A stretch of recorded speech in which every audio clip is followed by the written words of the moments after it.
Rogue Knight by Illuviar. 71. Chapter 21, Part 8, an interlude. Phase 21, Burning Sands.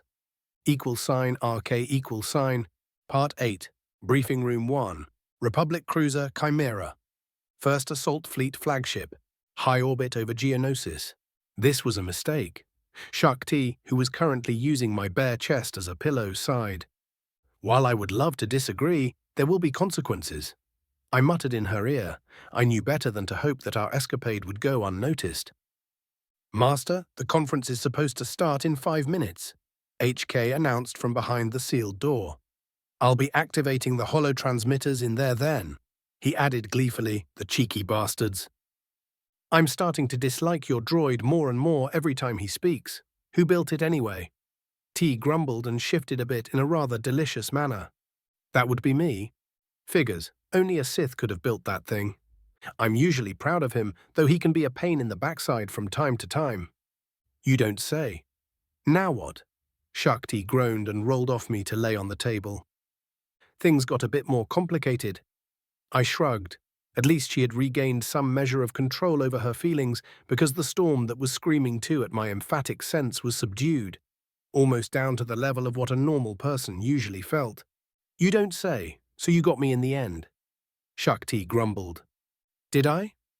You were rather enthusiastic. I snorted and rubbed the bite marks on my left shoulder. The less said about the scratches on my back, the better. I shouldn't have lost control in such a way. Hey, I'm not complaining. Of course not. I just had sex with a Sith. Shakti groaned. 4 minutes and counting, HK declared gleefully. You know, he'll actually do it. The damn menace actually almost pulled a similar stunt with half the Dark Council waiting for me to contact them. Fresher, I need time to think. Shakti groaned and stood up. I took a moment to appreciate her mostly naked form before I got myself moving too. If we continued this conversation, I was likely to piss her off one way or another, which wasn't a great idea considering the time and place. =RK=. Boss, you're fucked, HK cheerfully informed me. Yes, I just was. What's your point? I asked while doing my best to remove any trace of my extracircular activities with Shakti from my clothes. One, she's a Jedi Master. I'm very well aware of the fact. Second, you had sex with her just after she had a mental breakdown.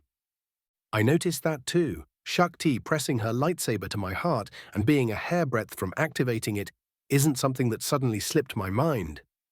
That's my point. She came near to terminating you before you were sleeping with her. I've been in a similar situation with a lot of Sith, Jedi, and soldiers, not to mention the occasional assassin or Imperial intelligence agent. You didn't care about most of them, beyond getting in their pants and whatever manipulation you had going on at the time, HK deadpanned. Your point is, not until Ashara. I ignored that jab. The woman you just fucked isn't your wife. I'm well aware of the fact. I growled and glared at the assassin droid. Make your criffing point. Are you really?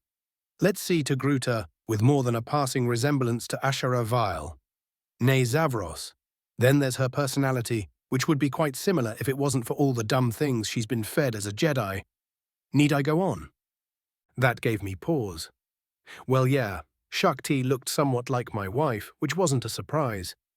She was my type of Togruta, and that's why I did pay her a bit more attention than her status as a Jedi Master and my minder would have warranted. As far as her personality goes, yep, there were the odd moments when she acted like I would have expected from Ashara, but beside that they were completely different. Right? I looked myself in the mirror. Yeah, who was I kidding? Criff, fan criffing-tastic. That's my point, Master. At least was she any good? Hell yes. Good enough to make up for the trouble that your stunt will undoubtedly cause. It will depend on the Order's reaction when they find out. Well then, we might have to kick out Nightfall, HK cheerfully announced. Despite their rather inspired attempts, the Jedi haven't yet destroyed their reputation enough to make such an eventuality go out without a hitch. Besides, I have high hopes for some of them. Master, I know you rather well. You've always planned to get rid of the Jedi Order. In its current state, that would actually be an act of mercy. I shrugged. Besides, why destroy them when you can make them join you? That's an issue, why? As things stand, you aren't the one who would be blamed. Besides, just think about it. No more Jedi giving you a headache. Perhaps I shouldn't have reprogrammed you to despise them so much after Ashara was murdered. Nonsense, Master. I liked her as much as I could like a biological organism. For murdering her, I was going to kill as many Jedi as I could, even before you get your hands on my programming. Enough about my personal life and schemes. My shock troopers. Report. They aren't half bad, for meatbags. =RK=, Briefing Room 1, Republic Cruiser, Chimera, First Assault Fleet Flagship, High Orbit over Geonosis. Vale, Master T, what the criff happened in orbit? Obi-Wan asked a moment after his image appeared. Ah, you felt that? Shak T winced. Nothing that is of concern for the task at hand. I interrupted them. Who either of us slept with wasn't their business, though at least a few of them would try to do it. I was made to believe that our overall plan for the ground campaign is working so far. That's correct, General. Willem Maxtro's hologram nodded. While the extensive tunnel networks covering most of our advance routes have been troublesome, we're actually ahead of schedule. The orbital strikes taking out most enemy concentrations before they could engage us sure help. That won't last for long. Within 2 days, we'll be reaching our primary targets, and then it will get ugly. Colonel Pell added, we had to improvise while dealing with various shielded strongpoints already. I'm afraid that we'll have to carry out a frontal assault on our primary objectives or settle for prolonged siege. The latter isn't an option. We need to secure our objectives and pull out of here ASAP. Within weeks, the CIS will have enough spare space forces to go on the offensive again. This fleet will be needed then at the latest, I stated. I didn't need to elaborate what would happen if the battle for Geonosis wasn't resolved by then. Without orbital superiority, the CIS and the locals would have enough numbers to bleed dry our armies on the ground. The problem was that an inevitable frontal assault would have similar effect. Unfortunately, I didn't have neither the assets at hand nor the political clout necessary to resolve the problem in a different matter, which meant that we would have to improvise. I smiled. If he somehow hadn't figured it out by now, it was guaranteed that Sidious soon would know about my origin anyway. Some of you know about my past, where I came from. I looked at the assembled Republic officers and Jedi. During the wars I fought in, both the Jedi and Sith used a rather simple but nonetheless effective strategy. Strike teams led by Force adepts would be inserted groundside and go after strategic objectives. Both sides captured whole planets that way, even when we knew exactly what to look for. How do you expect us to pull that off? Audi Mundi asked. We'll be using all available stealth-capable armor. Another 2,000 units will be shipped here in about 2 days' time. We go in and blow up the shield generators. That way, we'll have unrestricted orbital and air support. In fact, most of the industrial areas will be taken out that way. However, that won't be practical as far as the experimental factories are concerned. Why not? Burning them from orbit sounds good to me.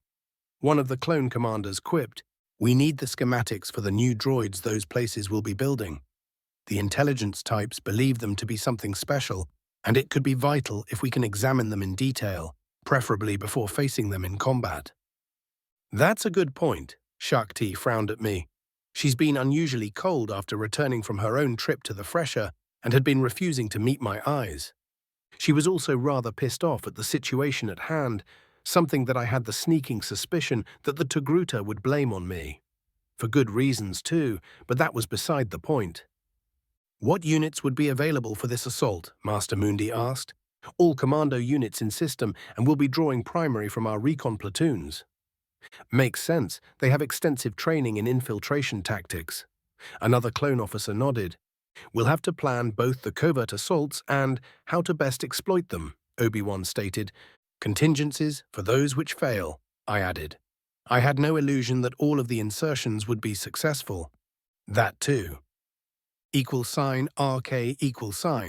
Interlude, Dream's Eye, Sith Academy Korriban. It was vexing.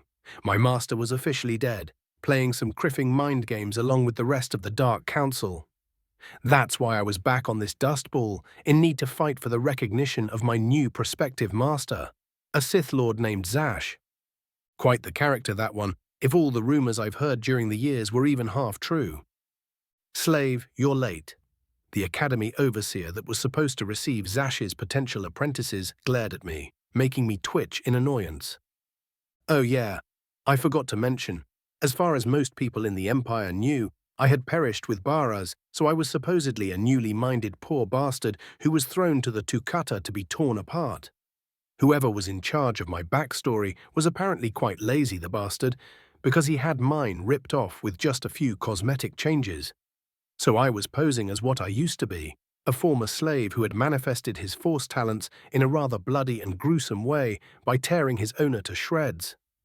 I grinned at that memory. It was crude, but rather enjoyable piece of work. I hope you don't think you're special. Harkun, the irritating overseer, glowered at me. It will be shame if your freedom went to your head. He trailed off when I simply patted my lightsaber and smiled at him. Long story short, I was on my way to the tomb of an ancient Sith Lord, a Junker Paul or something. Some kind of a prophet had commandeered the place, and Zash wanted one of us poor bastards to gain his approval and advice. Finding the tomb itself wasn't particularly hard. I just had to ask one of the patrols cleaning up the annual infestation of local wildlife about an insane old man living in one of the nearby caves. The soldiers, not being idiots, knew the location as a place to avoid at all costs. After all, no one in his right mind was keen on crossing a Sith who was apparently crazier than normal. That was hazardous for one's health. So the prophet. It turned out that he was an ancient-looking, wiry human calling himself Spindle. He had half a dozen apprentices he had gathered from somewhere, and they all were inhabiting a part of the tomb that might pass for barely habitable if you squinted very, very hard. The slave? He muttered when I approached him. Spindle turned around and frowned at me. Here for your trial. He trailed off while studying me. You aren't here to learn the path of the Sith from this doddering old man. You're rather well familiar with them, aren't you? At least he was perceptive. I'm actually here for a breath of fresh air, I quipped. Don't play the fool, it demeans us both. Even I'm not here for the sheer pleasure of it. You want my mark of approval for your master. Oh, that? I can tear it from your cold, dead body. No, I want something else, Lord Spindle. I smirked. The old man froze for a moment. He never said his name, and there were precious few people currently on Korriban who knew his actual identity. Ah, I see. So he sent you, didn't he? Yes, your former apprentice isn't particularly happy that you somehow still live. I was his master. The bond is still here, so I know that Baras lives. A mere extension of my will and my lightsaber eagerly jumped into my waiting hand. At the same time, I sent a powerful wall of force at the old man, which almost caught him off guard. However, Spindle haven't survived this long by being anything but a dangerous, murderous bastard like the rest of us. He raised a hand just in time to deflect my attack, which shattered to a bunch of ancient pottery. Not for long. I smiled for the first time after receiving my latest mission. I raised my left hand and clutched my fingers into a fist a moment before I vaulted forward. Spindle chocked for an instant as his internal organs were constrained, yet he managed to dispel my second attack and raise his own blade just in time to parry a downward slash. Still, he was pushed back by the sheer power of my strike. My smile grew. While his mastery of the Force surpassed mine, I was younger at my prime, while his body was betraying him. That's why I let go of my attempt to directly attack him with my powers and instead used them to further augment my physical advantages. My saber became a crimson blur, raining upon the defenses of the old man. It took me mere seconds to batter down his guard, not enough time for his apprentices to process the fact that I had the sheer gall to attack their master, much less to interfere, though they were finally reacting. I could feel their sheer outrage and fury at my actions and their approach. My next strike nearly tore the lightsaber from Spindle's hands, leaving him open for my next attack. I was about to deliver a killing blow when he sent a jolt of lightning at me, staggering me for a split second, just long enough for him to take a step back and put back his weapon in a defensive position. And his closest apprentices were almost upon me. I drew the force around me like a cloak and then released it in an explosive demonstration of sheer power. The apprentices flew back like twigs caught by a hurricane, and even Spindle was forced back. My smile widened when I heard a pair of blaster pistols discharge and the signatures of 2 apprentices vanished. My distraction had allowed Vet to sneak up to the young idiots and shoot 2 of them in the back. The relic I had gifted her that hid her from the Force sure helped too. A cry of distress, a wave of heat, followed by deafening explosion. My back was secure and I could concentrate on my quarry. It was just in time to be blasted back by a wave of purple lighting. While I intercepted most of the attack with my blade, tendrils of living darkness clawed at my hands, making me wince in pain. I released a pulse of pure force, which broke the enemy assault and jumped at the bastard. I slammed into Spindle with a jolt that shook me. Suddenly, I was back in my quarters on the Chimera. I bolted upright, acting on instinct, and had my right hand wrapped over the throat of whoever awoke me. My free arm glowed in the dark, with the lighting dancing over my fingers. Only sensing the familiar presence of Shakti stopped my hand from slamming into her chest and sending enough electricity into her to stop her heart. "What the criff, woman?" I exclaimed and released her. She stared at me with huge eyes. I could sense the fear creeping within Shakti's heart when she started comprehending how close she got to dying. 72. Chapter 21, Part 9. Phase 21, Burning Sands, $RK, Part 9, General Vale's Quarters, Republic Cruiser Chimera, First Assault Fleet Flagship, High Orbit over Geonosis. I slowly unclenched my fingers and removed my hand from Shakti's throat. At the same time, I left the lighting dancing over my free hand harmlessly dissipate. Did no one ever mention to you that waking up veterans while they're dreaming might be hazardous? I frowned at the Jedi Master, especially if you don't do it from distance. I groaned and fell back into my bed. Obviously, Shakti deadpanned and glared at me as if it was entirely my fault.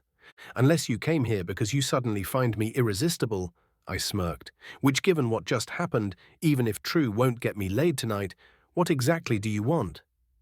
"Only in your dreams, Vale. I came to talk." T glared at me. "You gave me a lot of pleasant things to dream about, so it's all right. What do you want to talk about?" I winked at her. "If you're trying to be fun, it's not working." I'm still half asleep.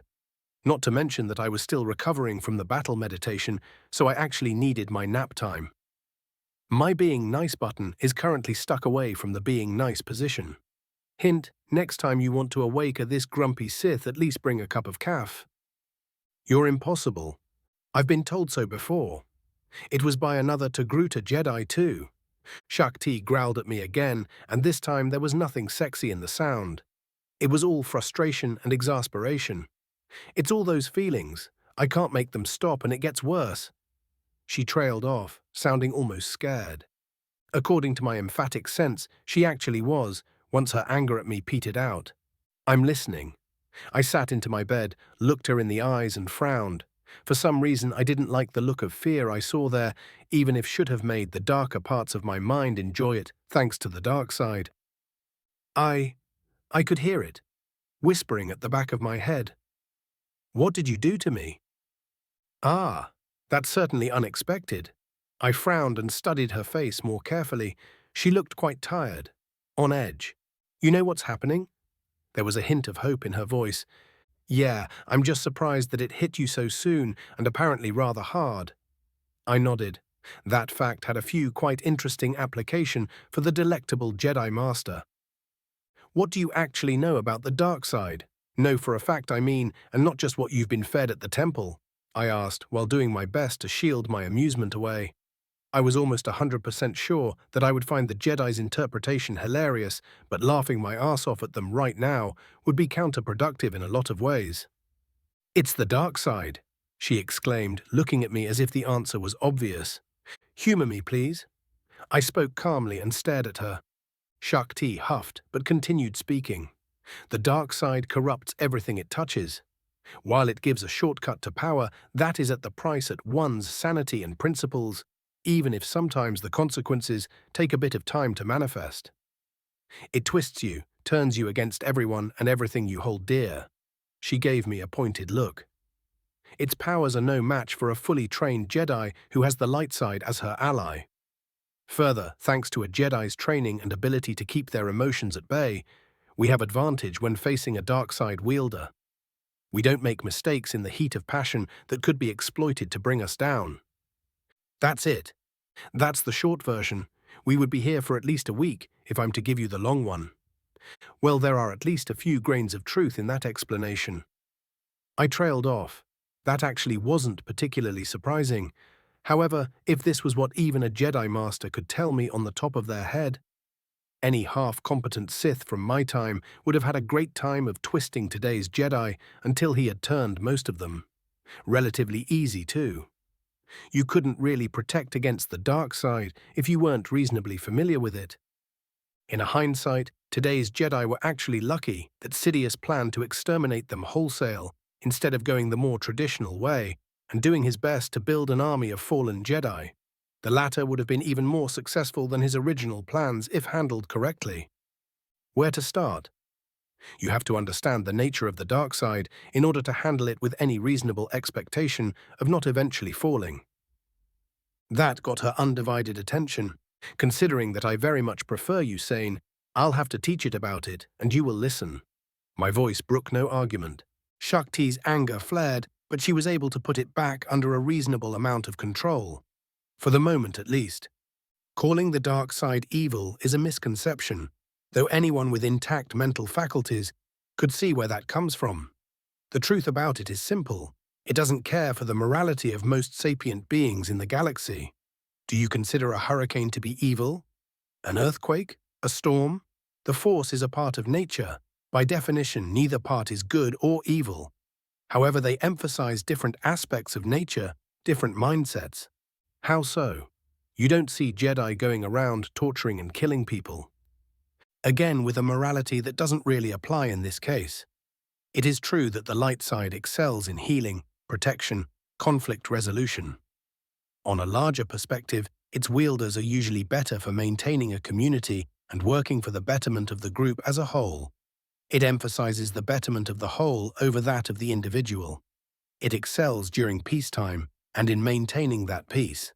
As you said, mastery over it comes after a long time of training, though that period would be quite shorter if you people weren't too busy trying to cut yourselves from emotion, at least while the Jedi as a whole kept their heads out of their backsides. When they generally forgot how to do that, we eventually got things as today's Coruscanti order. I didn't think that it was possible for a Sith to praise the light side. Shakti was looking at me strangely, as if trying to make sense of me. Only an arrogant fool dismisses a fundamental aspect of the Force, and it's true that many Sith weren't particularly bright once their newfound power got to their heads. I shrugged. Let's continue. The dark side. It requires quite different mentality to understand and accept. It's selfish. It promotes the well-being of the individual and that of a small group over any larger body. By its nature, that's not any worse than what the light side. It gives one power much faster than the average Jedi could achieve. Going by raw strength in the Force, someone who aligns themselves with the dark side could gain in weeks, usually months, what a Jedi takes years in training to achieve. You're correct that sometimes that training does give a Jedi the upper hand, though that goes only when dealing with Darksiders who are new to the Force and haven't received the benefit of competent training themselves. As you can guess, there's a catch. You all go insane eventually? Shakti gave me a deadpan look. I smirked. She didn't believe that I was particularly sane-ish, and she did have a point, though I really couldn't lay most of my issues at the feet of the dark side, though I cheerfully blamed the Sith who trained me, the criffing bastards. That was a subtle but important distinction. Why is that the case? I asked her, while giving her an amused smile. Just telling you that's because of the dark side won't fly, would it? No, as I said before, the dark side is selfish, a quality that gets reinforced in anyone who brushes with it often. It's a subtle thing at first. Usually, as I said, she's individualistic. She wants her wielders to be powerful, independent, to break all their chains and be free to make their own choices.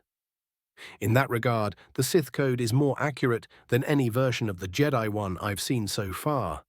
The problem lies in how that's expressed and the way most people interpret it. It usually gets quite messy. You don't say. Shakti gave me a flat look. I can almost hear it whispering in the back of my head. I could feel people dying on the planet below us. Their pain, fear, and despair. It feels pleasant. Shakti shouted at me and started passing around my room. How can you call it anything but evil? Did you ever stop for a moment and wonder why it feels that way? I asked. I was too busy trying to keep myself from enjoying people's suffering. I take it as a no. As I pointed out, the dark side is selfish. It wants its wielders to survive, grow more powerful. She feeds of emotions, of feelings. Is it so surprising that she makes people feel good at overwhelming and crushing their enemies, at reveling at others' fear? Because let me tell you, you're much more likely to survive when facing terrified foes than a group who keeps their cool. At the same vein, when someone with access to her is afraid, that very emotion gives them power. Anger? It clouds a person's judgment unless handled properly. It also makes you more likely to strike at any perceived danger, fuels your strength. In a lot of cases, it makes you more likely to survive. There are no doubts while you're furious, no what-ifs, no hesitation that might get you killed. What about the cruelty that most Sith are known for? Oh, we enjoy it very much, and you can't even blame the dark side for every single instance. Look beyond just the acts. What are the consequences? It makes us feared, less likely for someone to oppose or stand in our way if they have an acceptable alternative. Makes them apprehensive if they fight us anyway. Until you reach a certain level, the path of the dark side is full of trade-offs. For everything I pointed out, there are cons, aren't there, Shakti? More than I think about right now. Less from where I stand, though they're undeniably there. You have to accept your feelings, learn to channel your passions. Will it ever stop? That seductive whispering at the back of your mind. I shook my head. It's always there, whispering, promising. If you let you rule you, the dark side will grant you more power than you've ever felt. At the same time, it will twist you. When let to go to its logical concussion, submitting to the dark side will make you see yourself as the only person that matters in the universe. For you, everything else will become playthings at best. All the while, you'll enjoy their pain and suffering. And you have the gall not to call the dark side evil. It's not. She's a force of nature, caring not for what the beings in the galaxy consider moral. It simply wants its wielders to be as powerful as possible and to give them the best chance for survival. To do so, she drives them too on the path of individual strength and ability. It makes it so that you won't ever regret crushing a possible threat, that you would love doing it. That's why I always say that the dark side isn't an ally, it's a tool, one that's very powerful and dangerous. Why would anyone want to embrace the dark side? Why not as long as you don't let it rule you? Shakti, it's a brutal galaxy out there, and I'm not talking about the war. It's easy to be saints when you live in the temple, with all your basic needs taken care of. It's quite different when you've had to scrap for your next meal, to fight for your survival on a daily basis. That's true even for Coruscant, the one of the jewels of the galaxy. What was the last time you've been in one of the lower sections? The dark side is something that many people in the galaxy would eagerly embrace because it will grant them the power to survive, to no longer be weak, to cease being victims. I've never thought about it like that. But why don't they join the Order? With the exception of Skywalker, what was the last time you trained someone who wasn't a toddler? What about the hardened Force sensitives you've missed? The ones who had lived through hell and had a rather different worldview than what the Order would find acceptable. You'd never train them as Jedi. Too old, too dangerous. They are a ripe material for making Sith. That's madness. How could you defend the dark side after all you just said? You fought in the Great War. You know firsthand of all the atrocities the Sith committed. Why it always has to be light and dark, black and white? What about shades of grey? If there's one thing that I've learned about the galaxy, it's that things are seldom as either the Jedi or typical Sith portray them. I sighed in exasperation. Light side, dark side. Those are the two sides of the same coin. Left alone, they lead to either stagnation or self-destruction. Unless used in measure, the ultimate end is the same in the long term. I laughed. Do you know that I had the same conversation with my wife shortly after I persuaded her to come to my side? Your wife, a Jedi. Shakti looked at me. I saw her when you showed me those memories.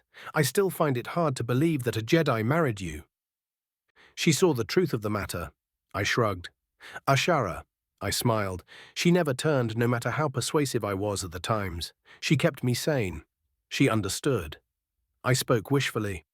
Damn, I missed her. You or your view of the Force? Both. We used the two sides of the Force and we were stronger for it. She proved to everyone that you could use the dark side and not be twisted by her. That terrified a lot of Jedi, made them question their beliefs, which in turn made them easier to turn to our side. It was one of the reasons why we were left mostly alone by the Sith, who were nominally my superiors.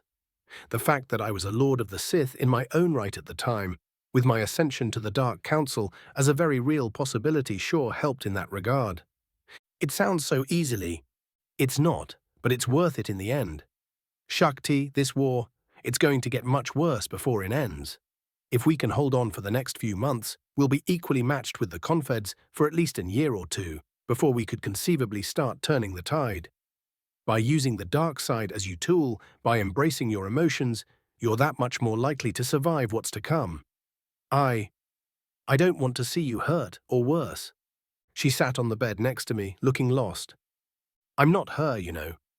I'm well aware. Actually, HK made that same point yesterday. Huh, I would never have thought that he'll do something like that. How do I deal with all this? One step at the time. I slid closer to Shakti and gave her a gentle hug. Dealing with your emotions. It's not something that can be learned overnight, nor is managing the dark side. What about your apprentice? I could feel it in her. She revels in it. She's very much a work in progress. While dangerous, the dark side is her best bet to survive for now. The deal I made for Arya. She either pulls her weight or gets thrown to your council for a trial. What do you think they would do when she refuses to renounce being a Sith to become one of your kind? She did lead the attack on the temple, but I can see where you go with it. She's a clone. Arya never had a choice in the matter, did she? On the contrary, she had the same choice I was given when I was carted to the academy on Korriban. And what's that? A rather prolonged and nasty death or becoming a monster. I chose to live, no matter how many people had to die for it. While I do have a lot of regrets, that's not one of it. That's not what a Jedi would have done. No, I would have been a terrible Jedi anyway. I could almost understand, Shakti muttered quietly. The very thought of putting my own survival before that of people I could have saved. It would never have crossed my mind before. While I'm sure that I would make the same choice now, I would protect people with my life without regret. I can see it. That someone could value their life above the well-being or even survival of strangers. It's not something I think I'll ever do, but for some reason I no longer see making such a choice as being despicable. She shrugged. Follow your conscience. The rest, no matter if it's the Jedi Code, the Sith teachings, or anything else, it's secondary at best. That simple? It worked for Ashara, and she was the only other Togruta female that I knew to be in your shoes. She sounds like someone I would have liked. You would have, I muttered. For the next few minutes we just stood there, deep in our own thoughts. Holding Shakti made me feel content, calmer than I've been in some time. I smiled, enjoying her warmth, feeling the slow beat of her heart. What happens now? She asked quietly. We talk, we get to know each other and see where it goes from there. You're a strange Sith, Del-Qatar. Are you sure that this isn't just an elaborate plot to get under my robes again? While I would rather like that, just as you obviously did, I won't force you into something you might not be ready for. You'd hate me for it in the long term. When I have a handle on my emotions, you mean? Yep. I could still feel them dying. I could almost hear their screams of pain and fear.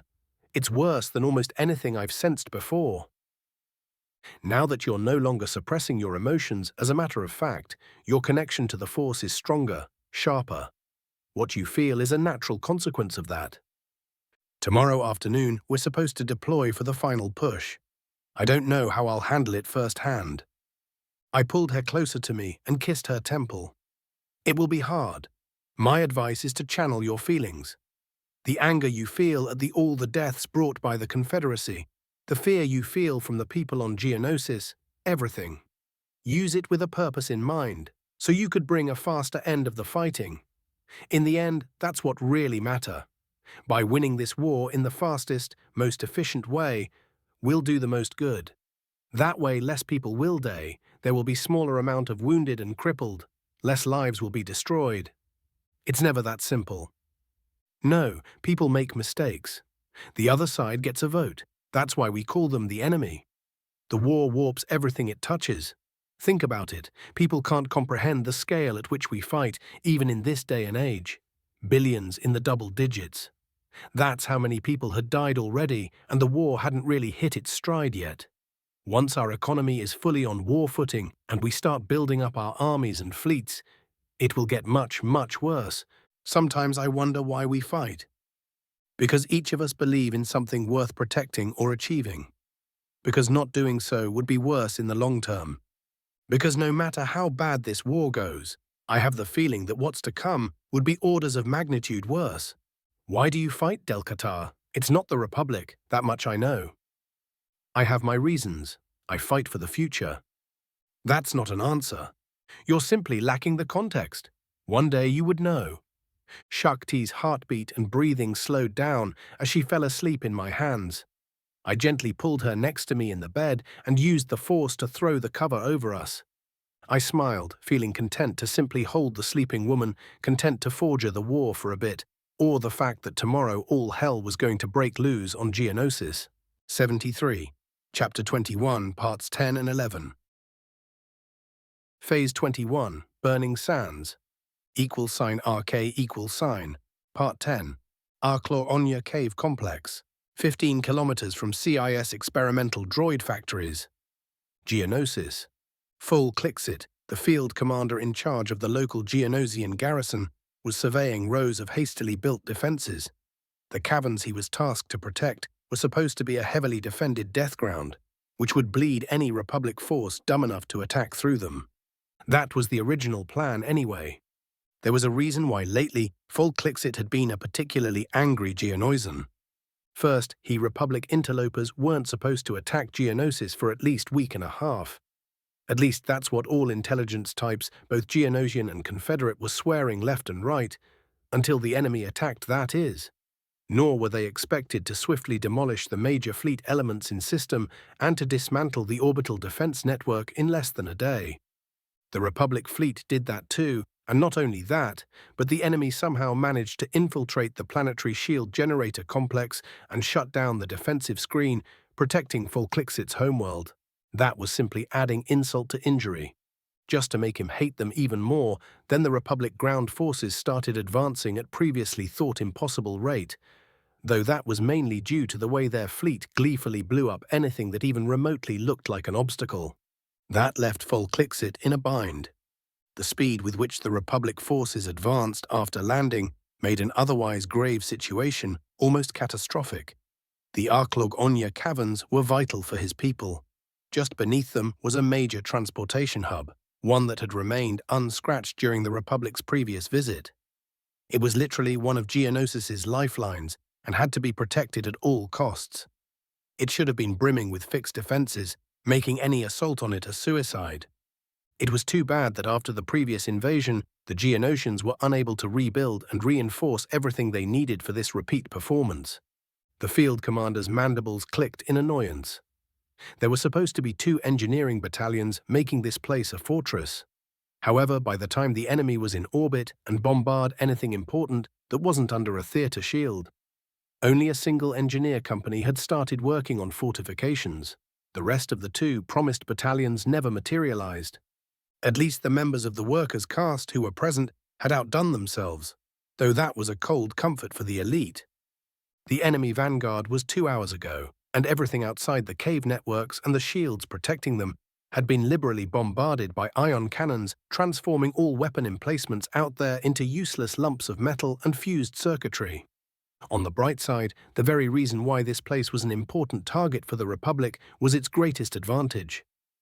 Unless the whole region was burned to the mantle, the commander should be able to easily receive reinforcements. He was planning to turn the place into a death trap by using as many soldiers as he could do, instead of relying on the defensive positions that didn't get built. The only problem was that doing so would kill an awful amount of his own people, because most other CIS forces in the area were concentrating around the new droid factories 20 kilometers to the north, which were the most important thing on the planet as far as either the Confederacy or the enemy were concerned. Naturally, that wasn't the case for Volklixit. He would be happy if he was able to keep the transport hub mostly intact, even if the Republic achieved their objective and demolished the factories. After all, the future of Geonosis was more important than what his allies wanted, and the loss of the hub would spell economic ruin for this whole hemisphere. $RK $. Volklixit returned to his forward command post minutes before the first Republic troopers were about to engage the forward defenses. The place was a kludge, a former storage room now filled with computer terminals, which were connected with the various Geonosian military commands in the AO, as well as all the sensors, mines, and automated weapon emplacements the engineers managed to build in the little time they had to work. The place was guarded by 6 elites like Volklixit and a platoon of regulars. A half-dozen of the latter were busy manning the stations in the command center, ready to feed him any relevant information he might need. Multiple tank columns and mech infantry were advancing towards the outer perimeter, only sporadically harassed by artillery under shield cover. Unfortunately, only a handful of such emplacements were in range, while everything not protected in similar manner had received some lethal attention from the orbiting fleet. He watched for a minute how the enemy approached, until the leading tanks were on the edge of various direct fire weapons built in the mountainside under which the cave complex was situated. To Volklixit's utter lack of surprise, the leading tanks and APCs started unloading smoke rounds, which soon obscured the view. No ordinary smoke either. It shut down all vision modes, while powerful enemy jammers took care of the sensor, not relying on direct observation. That left the guns to fire mostly blind. With every passing moment, Volklixit loathing for the enemy was growing. Did they had to suddenly act more competent than usual, just when they were attacking his position? Shield perimeter breached. Enemy infantry is engaging our forward positions. One of the normal warriors reported, "They're liberally using explosives and missiles to engage our fixed defenses." No surprise there either. He hadn't really planned to stop them outside the shield. There were simply too many ways a competent opponent could use to reach the force field relatively intact, especially if the defenders haven't been able to extensively fortify their position. Especially when said opponent obviously didn't care about collateral damage. The universe chose that moment to prove to Volklixit that it really hated his guts. There was no warning.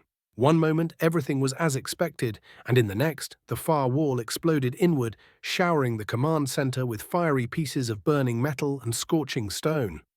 Volklixit was thrown off his feet and slammed into the wall next to the door.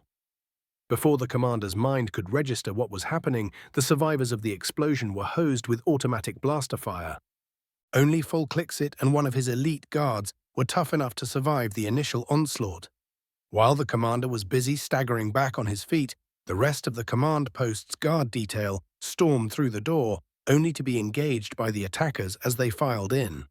6 of his warriors were cut down before they could engage the enemy, but then an elite plowed through the door, absorbing blaster shots on his heavy armor. The soldiers' deaths weren't in vain. They bought Volklixit enough time to get up, and for the med system built in his heavy armor to fill him with stimulants, strong enough to raise the dead.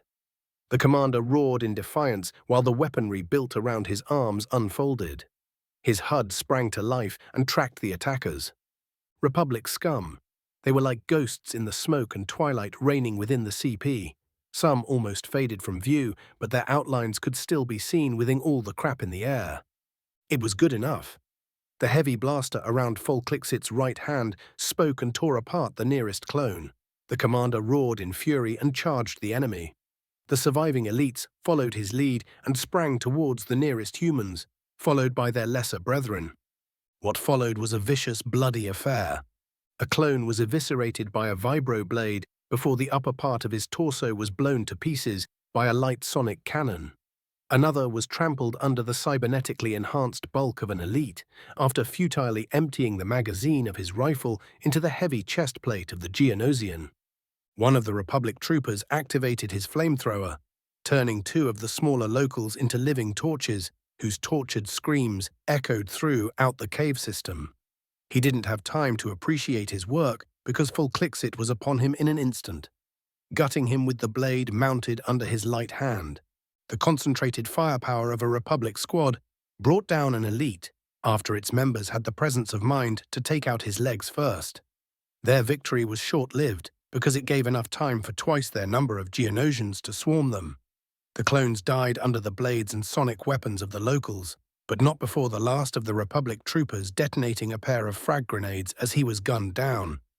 Full Clixit shot another enemy before he charged the last one still standing and slamming the man through the remains of the breached wall.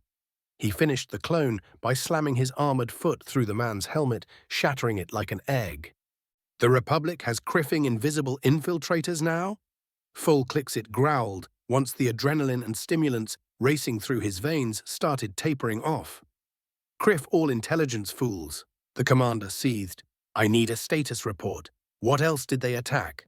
How far has the enemy penetrated our defensive lines? =RK=, Part 11, Objective Alpha 3, Arklog Onya Cave Complex. 15 kilometers from Objective Alpha 1. Geonosis. Grax, suppressive fire. Sergeant Hound ordered after ducking behind a half-demolished stone pillar. He was glad that the heavy gunner heard him because between heavy jamming and the deafening roar of the firefight, communicating was proving rather difficult. Then it became impossible as Grax slid on the ground next to the sergeant, braced his heavy repeater on his shoulder and opened fire, hosing the far end of the cavern with blaster bolts. Hound sent a few pot shots downrange while he dashed through a small open space and ducked next to one of his squad leaders. Corporal Alec, even being shoulder to shoulder and shouting, the clones were barely able to hear themselves under the echoing cacophony of the firefight. Corporal, flank the criffing bastards while they're suppressed, Hound ordered. Alec nodded and started issuing instructions of his own. The sergeant drew a concussion grenade, removed its safety and waited for the fire team to get into position.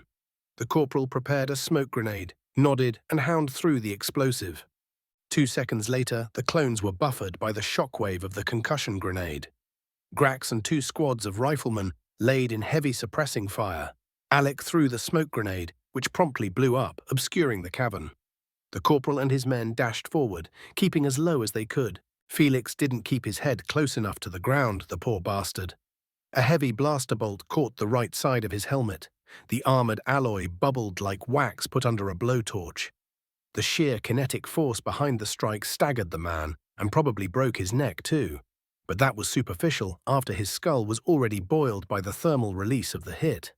Fortunately, the rest of Alec's squad made it to the next row of stalactites, or whatever they were called, and vanished from sight as they moved to flank the enemy. I'm out, Grax shouted as his weapon's energy pack ran dry, the firepower going downrange lessened by a significant amount as he was reloading.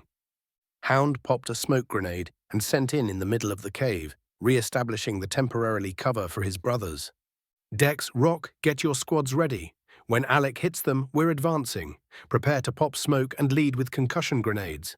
The rest of you, suppressing fire, the sergeant ordered. Said clones shouted an, "Yes, boss," and reloaded their weapons, staggering in preparation to advance behind nearby cover. The leading men of each squad had a smoke ready, with the next man holding a concussion grenade. 2 explosions shook the far end of the cave, and the firefight's intensity suddenly spiked. Go, Hound ordered. Smoke and concussion grenades rained through the cave. Once they detonated, 10 clones charged the enemy position under the covering fire from the rest of the platoon. The first 3 men were cut down by a heavy repeater, which was in turn blown to pieces by a grenade launcher. Medic, Rock shouted, though he didn't stop firing and advancing. Then the left section of the visible enemy fortification exploded in fire and shrapnel as Alec and 1 other clone stormed the position. Hound mowed down a pair of the locals before he had to kiss the ground as another shot at him with one of their sonic weapons. Even the very close miss sent the NCO's teeth rattling and his body shacking. Before Hound could recover, one of Dex's men cut down the large insect trying to kill him. The survivors of the three squads finished storming the Geonosians' positions before the sergeant had fully recovered, giving him a decent view of how his troopers mowed down the flanked defenders.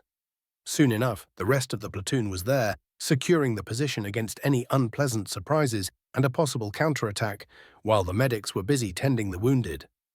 Hound grunted as On of the docks slammed an injector into a port of his armor and sent a stimulant cocktail racing through his veins. At least it worked, and a few seconds later his head started cleaning up. The sergeant looked around and smugly noticed that his men were doing everything by the book, and Haven made any screw-up he could see. Then the NCO too a few moments to check up on the wounded, who were tended nearby. That made him wince. Taking that single position had cost him almost a third of his men in dead or wounded. For a few seconds, Hound lamented the fact that his soldiers didn't have the new armors, which would have allowed him to take the enemy strongpoint with minimal casualties, if any. It was too bad that the new gear was rather limited in numbers for the time being, and most of it was being tapped for the assault on Objective Alpha 1. As far as Hound knew, there were only 2 or 3 companies with the new armor sent to take this damn complex, besides the infiltrators who were sent ahead. Rock, Alec, merge your squads into a single unit, Pell's taking point. Once 3rd platoon arrives, we're moving in. Consider it done, Sarge, Rock answered. Rook, have you located any jammers? The NCO asked one of his demo experts who doubled as a techie. Not yet. But considering the level of interference in this cave, one's nearby. There should be an engineering section coming with the reinforcements. They'll get it for sure if we're unable to find the damn thing, Rook answered, without looking up from a handheld scanner, which he was using to search for any presence left by the locals. Carry on, all units. Once the backup is here, replenish your ammo and prepare to advance, Hound ordered. Less than a minute later, 3rd platoon arrived, led by a Jedi of all things, one who was towering over the clones. Good job, Sergeant. Master Mundi nodded at Hound after looking over the secured cavern. Thank you, sir. The NCO saluted. He didn't bother asking what the Jedi was doing here. The man's assistance was going to be appreciated, unless he ordered something dumb that would get his men killed. I understand that your lieutenant didn't make it, Mundi asked. No, sir. The LT bought it while we were passing through the shields, Hound answered. At least this time, the initial assault had been planned competently, diminishing as many of the enemy advantages and not hobbling his brothers by insane ROEs. To Hound and most clones committed to this campaign, the whole thing was a breath of fresh air. The usual criffing foolishness that killed a lot of his brothers at the start of the war was either diminished or even outright missing. There was no advancing into prepared enemy positions with minimal preparation and bombardment to diminish collateral damage. For a change, Command's concern was only for doing the job in the most efficient way, while preserving clones' lives, something that Hound had personally seldom seen since the war began. More often than not, the Jedi in overall command had been saddling the clones in his and many of his brothers' opinion. Unrealistic goals or restrictions, something that had gotten a lot of them needlessly killed. At least some of the Jedi did learn in the end, those who survived the initial campaigns anyway, and even then, it wasn't all of them. That fact made him and many clones have mixed feelings about their officers. The Jedi on average appeared to care more about their well-being than the majority of normal officers in the Army and Navy. At the same time, they were giving orders that caused needles deaths among his brothers, even if some of the Jedi were actually learning how to be officers and made less and less mistakes. The worst thing, at least in Hound's opinion, was the fact that as often as not, even Jedi who had actually learned what the criff they were doing would issue orders that they knew would lead to more dead and wounded clones than necessary, for nebulous reasons that wouldn't have done a thing to end the war faster. The same is true for the 3rd. Their CO ran afoul of an enemy mine. The Jed sighed, interrupting Hound's train of thought. I'm taking command of your platoon too, Sergeant. We're going to secure the upper levels of this complex and foil any attempt of breakthrough using the transport hub below us. Once that's done, we'll see what could be done about it. Let's go. The Jedi Master waved forward and led the vanguard of 3rd Platoon. We'll take point for now. 2nd Platoon, fall in. Look alive, people. We have more insects to squash. Hound shouted to his men. He was hoping that the Jedi would provide a tremendous asset instead of someone who would get them all killed. 74. Chapter 22. Parts 1 and 2. Phase 22 of War and Politics. =RK=. Part 1, near Cache 42, Hoth. In the middle of a hilly, frozen-covered plain, a single unmarked APC took shelter in a secluded ravine. It was battered by freezing winds, which picked up snow and twisted it in a rather convincing rendition of a blizzard. A large cargo hauler droid sat behind it. Inside, the 4 occupants shivered, despite their thermal armor, the APC's weather conditioner, and a few additional heaters. There were 24 full power cells neatly stacked in a corner within the troop compartment to supply the soldiers for however long their mission took. The passengers kept busy with small talk, bemoaning their chilling assignment. How are we supposed to find that place anyway? C-4312, more commonly known as C4, asked. The clone, who most definitely wasn't a Republic trooper or in any way associated with the GAR, asked his brothers, who weren't part of the army either. No, sire, and they had the documents to prove it too. They were even legit. That's why we brought the recon droids, Sergeant Hall answered, while huddling next to the heater in the back of the APC. Anything left here undisturbed for the past 4,000 years would be under few meters of ice at the very least. More? The engineer in their group, Cal, muttered, without tearing his eyes from the terminal monitoring the scout droids. What the gearhead over there said. C4 nodded. At least we aren't getting shot at by clankers. LT, the driver quipped. Instead, we're freezing our asses on this forsaken ice ball, C4 grumbled. It's a nice place to stash up a cache for a rainy day. The sergeant shrugged. What are the odds that someone actually stumbled on it in this wasteland? With our luck, C4 looked incredulously at the NCO. There was a beeping sound from Cal's console. You had to open your mouth, didn't you? The engineer grumbled. We hit pay dirt. Oh, and there's a storm coming too. Well, Criff, once it's over, you're volunteering to lead setting up the equipment, C4. Kel shook his head. You just had to open your mouth, didn't you? Hey, the storm isn't my fault. Tell him, guys. Totally is. LT smirked. =RK=. I didn't think that the time would come when I would enjoy working with clankers. C4 nodded sagely. He was inside the APC, keeping warm, while 7 construction droids were busy assembling the excavation equipment that needed to cut through 10 meters of ice and frozen ground. We're getting out to check if everything's set up all right. LT gave his brother a dirty look.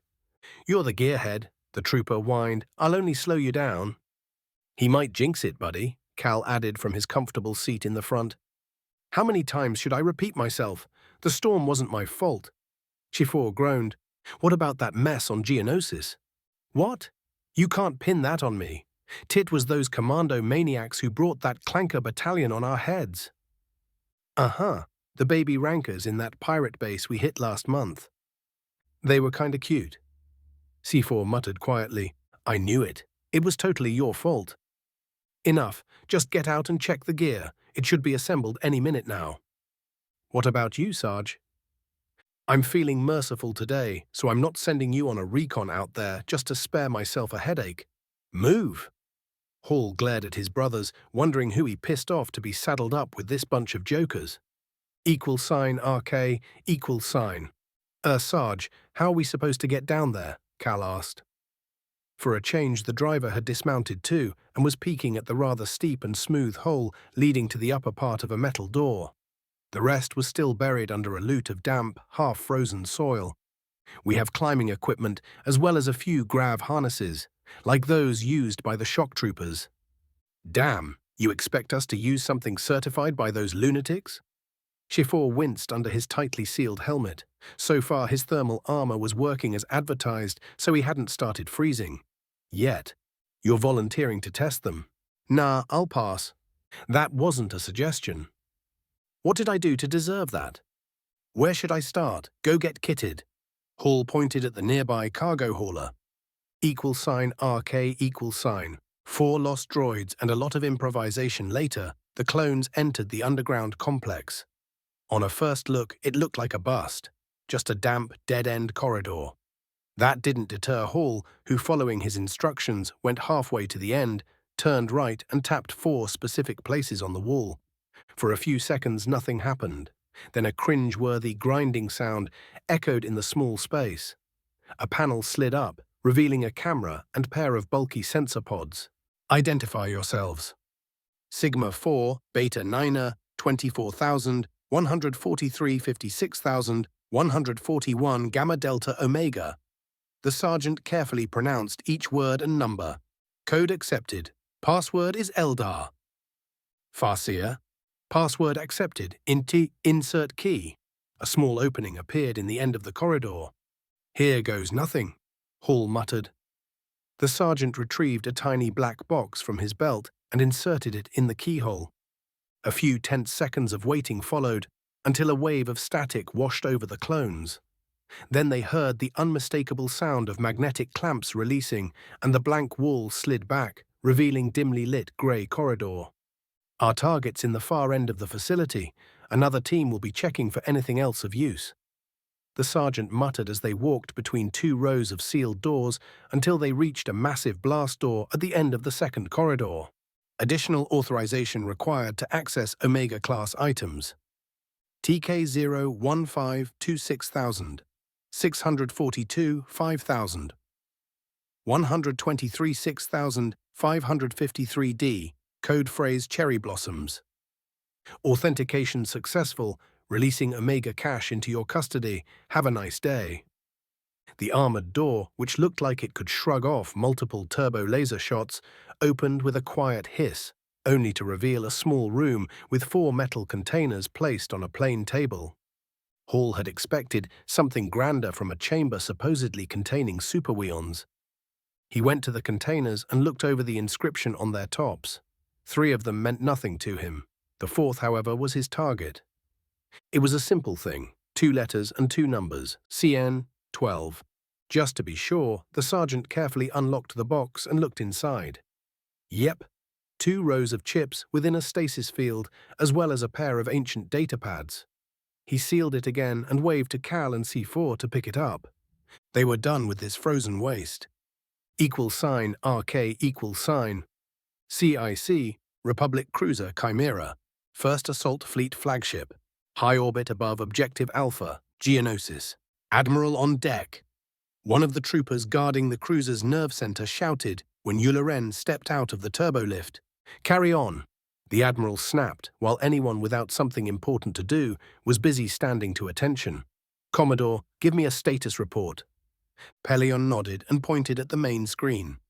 Infiltration units are in position.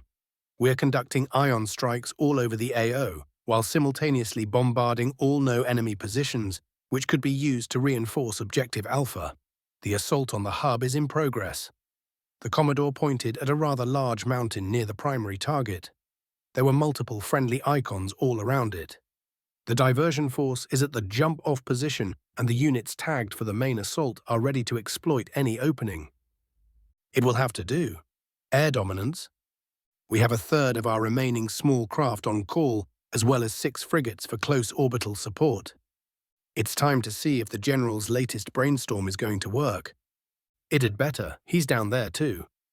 Bring the fleet to Condition 2 and launch the reserve fighters. I want us ready for any surprises. Cut off the bombardment at my mark and keep scanning for any enemy concentrations approaching the AO. I want any local dumb enough to show his head vaporized, Yularen ordered. Mark! The rain of ion bolts hammering the shields over the CIS's new droid factories and the desert around them suddenly cut off. Once the last one slammed into the ground, 3 divisions launched smoke grenades to cover their advance towards the Separatists' defensive trenches. At the same time, 5 infiltration teams slipped behind enemy lines with their newly issued active camouflage and headed for the theater shield generators. What Yularen hoped to be the final act of this invasion had began. =RK=, Part 2. In the vicinity of Objective Alpha. Geonosis. Thick bolts of ion energy slammed into the landscape before us, ravaging any electronics they could reach. Shields sparkled as they absorbed and reflected the power raining upon them, further saturating the surrounding area. The wild energy released upon the helpless desert took the form of a terrible lighting storm. Blue forks slammed into the ground, discharging themselves into the soil and incidentally burning anything without a strong defense. Minefields either detonated with hellish explosions or simply fused into dangerous lumps of melted metal and no longer stable explosives. Automated turrets became ugly ornaments as their internal components were melted into slag. The droids and locals, caught in the open, suffered similar gruesome fates as they were fried by the ionic storm ravaging the countryside. It was a beautiful sight. When the pyrotechnics finally ended and the lighting storm dissipated, it was time. The divisions assigned to the diversion roared to life and plunged headlong into the enemy defenses, thick smoke from hundreds of grenades and ECM obscuring their approach. That was our cue too. A predetermined signal from my comm sent a platoon moving, with myself at the vanguard. Our light armors were already running in a stealth mode, making us invisible to most sensor and the good old Mark I eyeball. The movements of the armored division attacking the enemy positions would ensure that any seismic sensor in the area would be less that reliable, even before the other Force adepts and I started working our particular brand of magic. We moved through the smoke like ghosts. Little more than the odd shimmering outline heralded our passage. On our right flank, the battle was just beginning, with the enemy firing blind in the artificial darkness. A few tanks and APCs were torn apart by hostile artillery before the leading elements passed the shield threshold. Then the mutual slaughter began. The first tanks died under concentrated barrages of heavy weaponry within seconds, but a few lived long enough to pop additional smoke and ECM.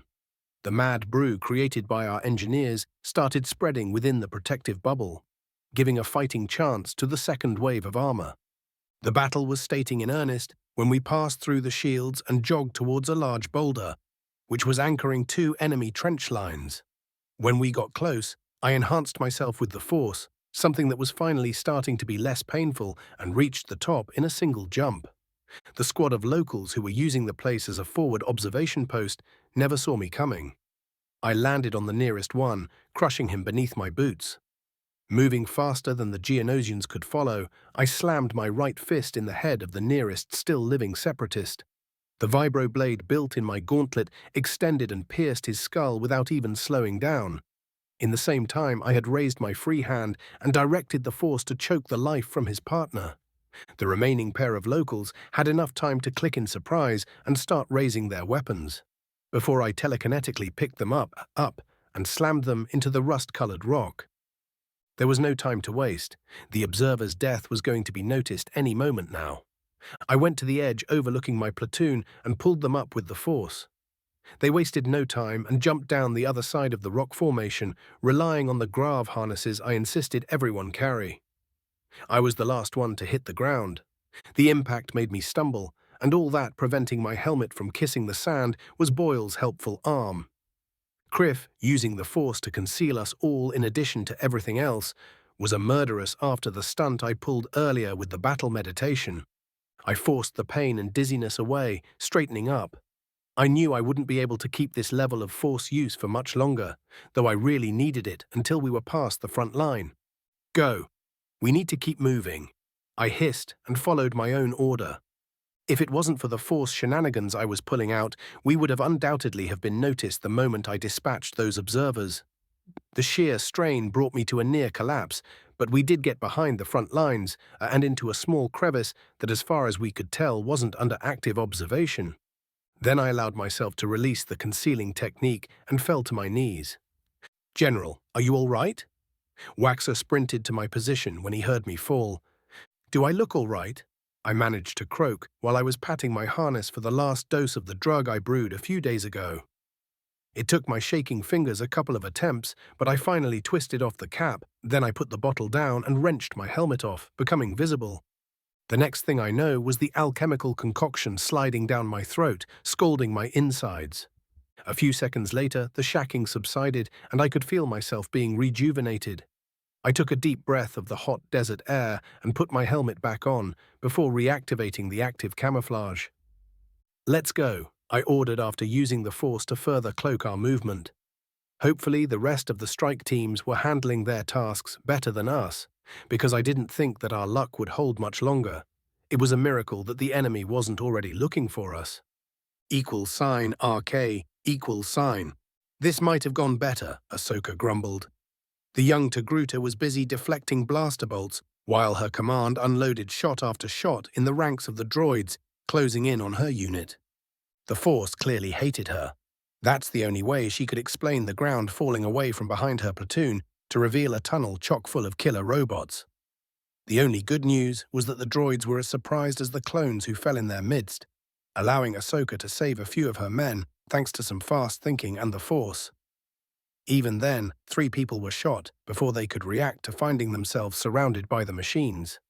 The fact that the tunnel was sealed moments later by a thermal detonator didn't help Tano's strike team. Their cover was blown, and now they were being swarmed by what suspiciously looked like a whole Criffing battalion. "Left flank," the lieutenant usually in charge of the platoon shouted. "Of course, this is getting better and better." Ahsoka grumbled and glanced in the relevant direction. Sure enough, there were at least a score of SB droids taking them in the flank. That simply wouldn't do. Ahsoka hissed in anger, glaring after a near miss. It wasn't enough that her master went a bit mad and get a lot of people killed before landing himself into a Bacta tank. Nope. That had to reflect on her too, making many Jedi Masters question her integrity. If it wasn't for Obi-Wan taking her under his wing, she might have ended into the Agri Corps or something. Just in case, if that conversation between Master Kenobi and the Council she had accidentally overheard was anything to go by. As if all that was not enough, now a bunch of Criffing clankers were killing her men. She not only saw, but felt them get hurt and die. People under her command, clones whose well-being was her responsibility. "No," Ahsoka hissed. Bursts of blaster fire popped the light shield of another soldier before simply hammering enough firepower into him to burn through his armor. Another was blown to bits by a tiny missile. "No," Tano growled. The Force hummed around her, as if it was feeding by the anger she was feeling. The Jedi knew what she was supposed to do: crush her feelings and simply disregard feeling how her men were dying around her. Once upon a time, she would have tried her best to do precisely that, even if it meant more people were going to die. Instead, Ahsoka forced her will over the Force, grappling it with mental fingers and channeling her will. Sparks danced in front of her eyes as she felt an incredible wellspring of power all around her. "No!" She shouted a third time and waved her free hand at the SB droids flanking her position, and the Force eagerly jumped to obey her. A single bolt of crackling lighting jumped from her palm and slammed at the closest machine, frying its internals before blasting the droid off its feet and burning out the one behind it. Ahsoka swept her hand left and right, disabling clanker after clanker. Once the last one of the flanking Force was gone, Ahsoka finally cut off her attack and smiled. Then her eyes rolled back and she collapsed. "Medic, the commander's down," one of the clones shouted before darkness claimed Tano in her sweet embrace. 75. Chapter 22, Parts 3 and 4. Phase 22 of War and Politics. $RK=, Part 3, in the vicinity of Objective Alpha. Geonosis, and it was different this time. She could feel it all as if she had been blind up to this point. Death screams, fear, desperation, determination, anger, terror, and so much more. The Force itself was alive with the emotions of the countless people fighting and dying all around her. It was supercharged by them, almost made tangible, and finally Shakti understood. It was so obvious, so easy to lose oneself in the maelstrom surrounding her, so enticing. The Jedi Master smiled as she let the downpour of emotions wash over her, using it to focus the Force around her into a weapon. The time for stealth was over anyway. The Togruta and her platoon were just a few hundred meters from their prize, and they had to cut through 2 mechanized companies to reach it. There were 6 dug-in tanks, at least 10 APCs she could see, and about 200 assorted droids and Geonosians blocking the way. Prepare grenades, mix of EMP, frag and thermal detonators, the Jedi Master whispered.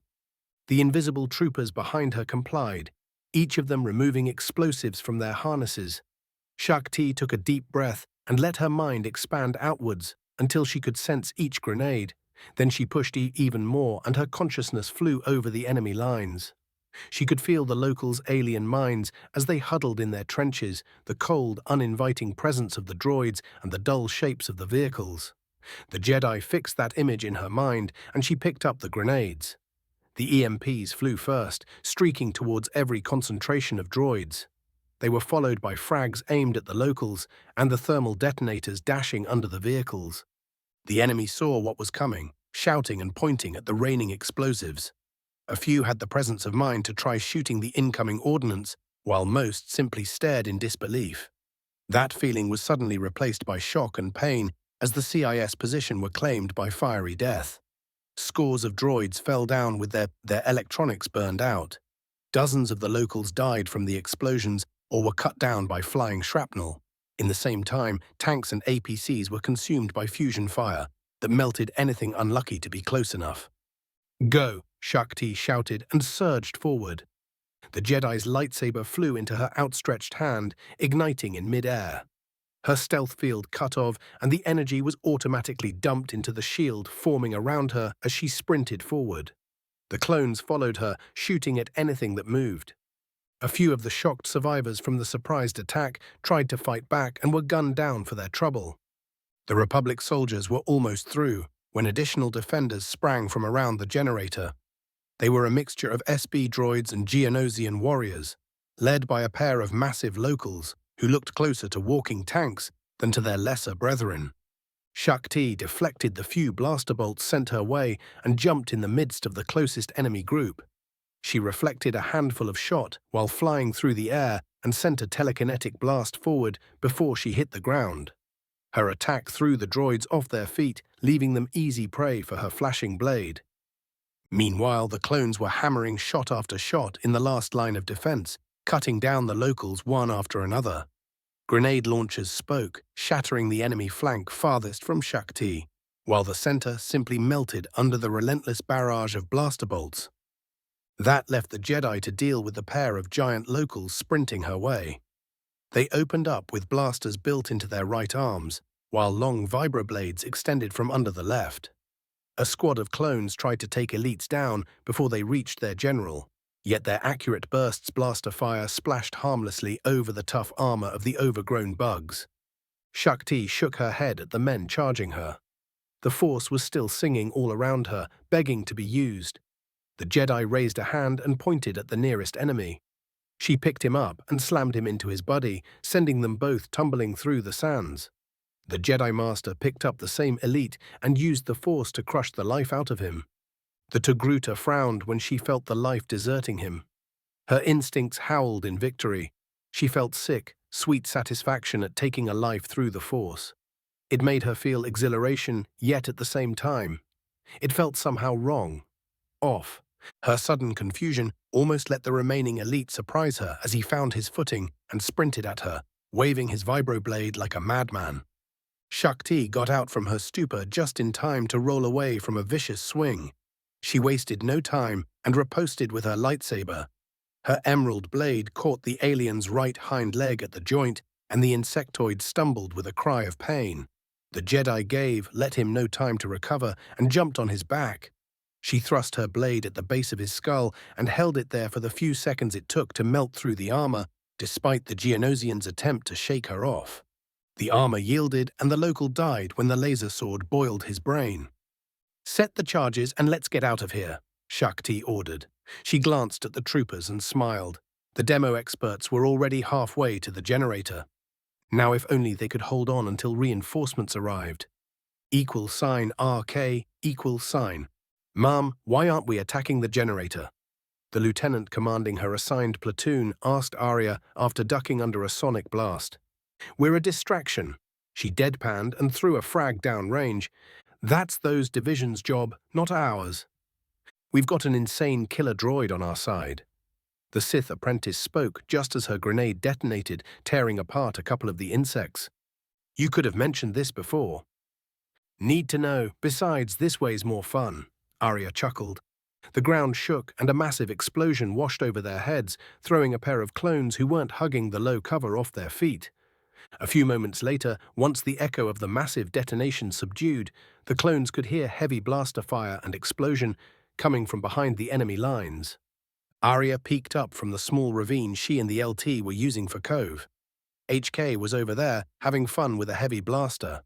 He was throwing the odd thermal detonator too, obliterating the enemy groups that had survived the destruction of the generator. Well done, platoon. It's time to find something else important to break. Arya waved her men forward. $RK =. You've got to be kidding me. I decapitated a droid and stared at the familiar figure striding towards me, followed by a company of the locals and someone in heavy Mandalorian armor. Waxer, get 2 fire teams and slag the generator. Everyone else, with me. I ordered and sprinted towards the new arrivals. The woman leading the enemy reinforcements could have been Arya's twin sister, so she was either another clone or the original. The enemy opened fire a moment after I used the Force to create a shield between us. Dozens of blaster bolts and sonic blasts slammed into the invisible wall of energy, giving a nice opportunity for my men to take aim and let loose. The first rank of the locals were turned into smoking piles of burned meat, though the Chiss woman deflected anything that came her way.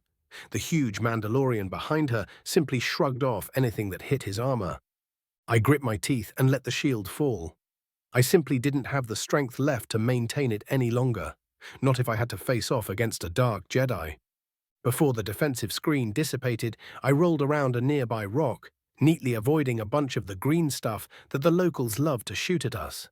That gave me a few moments to catch my breath before I sensed the dark Jedi closing on my position. I'll deal with the Force, Adept. You take care of the rest, I shouted. As I jumped form behind my cover, I saw one of my men catching a sonic blast with his face after losing his shields. He fell to the ground like a puppet with his strings cut. The damn thing probably liquefied his brain. I needed a way to protect against that. 2 of the overgrown insects flew at me, shouting something ineligible on their language, probably cursing our existence and the hell we were unleashing upon their world. I cut the first one in half and blasted the second with a concentrated bolt of Sith lighting, before turning to face the Chiss woman. I could feel fear mixed with excitement coming from her as she strode confidently towards me. $RK Part 4, in the vicinity of Objective Alpha. Geonosis. Any ideas, sir? The sole still living NCO of Obi-Wan's platoon shouted over the roar of the firefight. We need to get out of here, Kenobi remarked dryly while deflecting blaster bolts. Their part of the mission had gone without a hitch up to the very end. Slipping through enemy lines and units rushing to reinforce the front was quite interesting, though with some liberal help from the Force, it was actually doable. Neutralizing the 3 platoons guarding the generator had proven more of a challenge, but a surprise attack had taken out a third of them before the enemy knew what hit them, and the advantage given by the new armors was sufficient to make the assault go smoothly.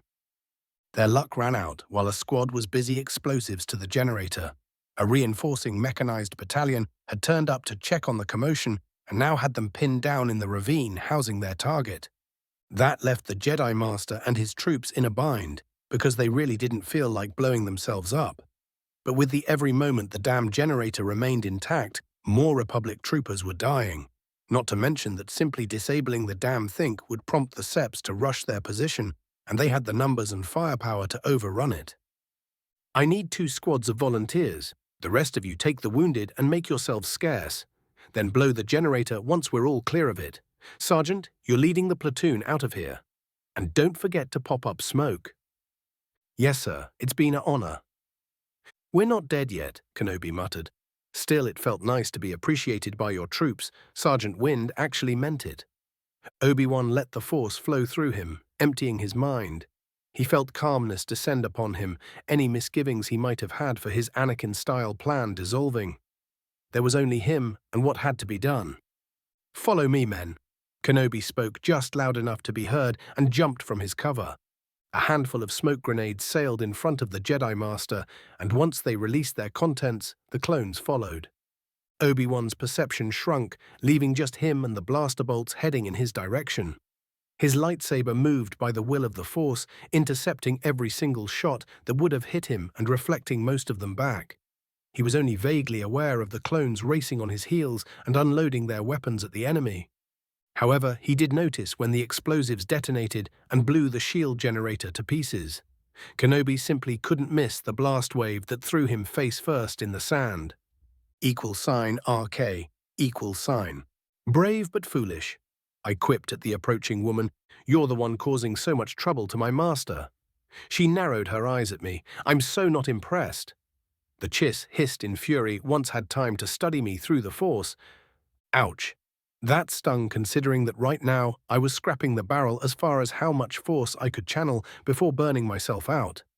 While taking her out, preferably for later questioning, would be ideal, simply remaining in one piece until the shields were down and the backup arrived would do too. At least this promised to be fun. The Dark Jedi dashed at me. Her lithe body moved with ease and grace that belittled what my apprentice was capable of. She blurred, enhancing her speed with the Force, and suddenly was in my face. I deflected a stab aimed at my chest and had to stop a telekinetic push that would have sent me off my feet by slamming my own in it. The two attacks exploded against each other, bathing us with raw Force energy and pushing us away from each other. That didn't deter my opponent, who immediately went on the offensive. Facing something actually proficient in Makashi when she was faster than me was troublesome. Oh, I was enhancing my speed too, though not anywhere near to my usual capacity. As it was, my nerves screamed as the energy coursing through my body scrubbed them raw. That left me in a bind. The woman was simply dancing around me, probing my defenses with swift jabs and slashes, melting like water from my counterattacks. I gritted my teeth, forced myself to ignore the pain that racked me with each movement, and assumed Soresu's stance. As she attacked again, I started pulling back, trading distance in an attempt to mitigate her speed advantage. I parried a shallow slash, ducked under a rock the Chiss hurled my way, and took a step back as she lunged, letting her lightsaber overload my shields, while I deflected shots from a local who thought flanking me was a splendid idea. I rewarded the idiot by grabbing him with the Force and throwing him at the Chiss. She jumped, landing on the flying body, and used him as a springboard in a move that should have been suicidal, though in fact it turned out to be anything but. While in mid-air, she sent another Force blast my way, forcing me to counter it or find myself on my back, open for a coup de grace. Her attack did its job, staggering and keeping me in the same position as she descended upon me. I roared in pain and anger as I gathered the dissipating energy around me and sent it at the Dark Jedi just before she could slam her saber into me. She was thrown back like a leaf picked up by a gust of wind, though that didn't stop the Chiss from throwing her lightsaber at me. I battered the blade aside, swaying on my feet. Accessing the Force was turning from touching a live wire into something akin to molten metal running up and down my veins. I had obviously underestimated how much I had recovered from the stunt with the battle meditation. The smart play here would be to call a retreat and kill the Criffing woman another day. I was too pissed off and enraged by the pain to contemplate running away. Instead, I pulled the closest of the locals towards me, and before the insectoid could react, I grabbed his face. The Force surged through me as I drained his life force, giving myself a brief moment of respite. The soothing caress of the stolen energy was a cool balm over my raw nerves.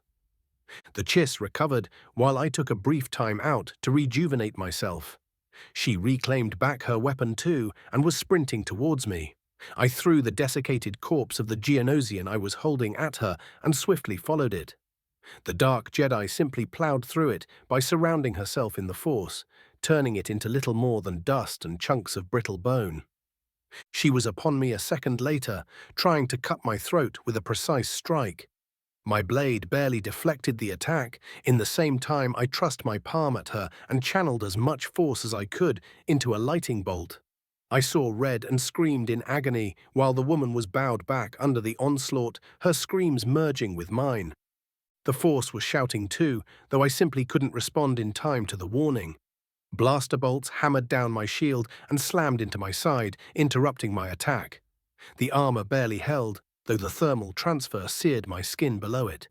A stream of liquid fire followed, though I was somehow able to gather enough force to start pushing against it. The flames curved around invisible barrier, though even then they licked around it, blackening my armor. Using the last vestiges of the force, I jumped back just in time to avoid being turned into a human torch. I landed badly, and only the armor locking in place prevented me from twisting my ankle. I hissed in pain and triggered the prototype medical system that was built in my and few of the other armors.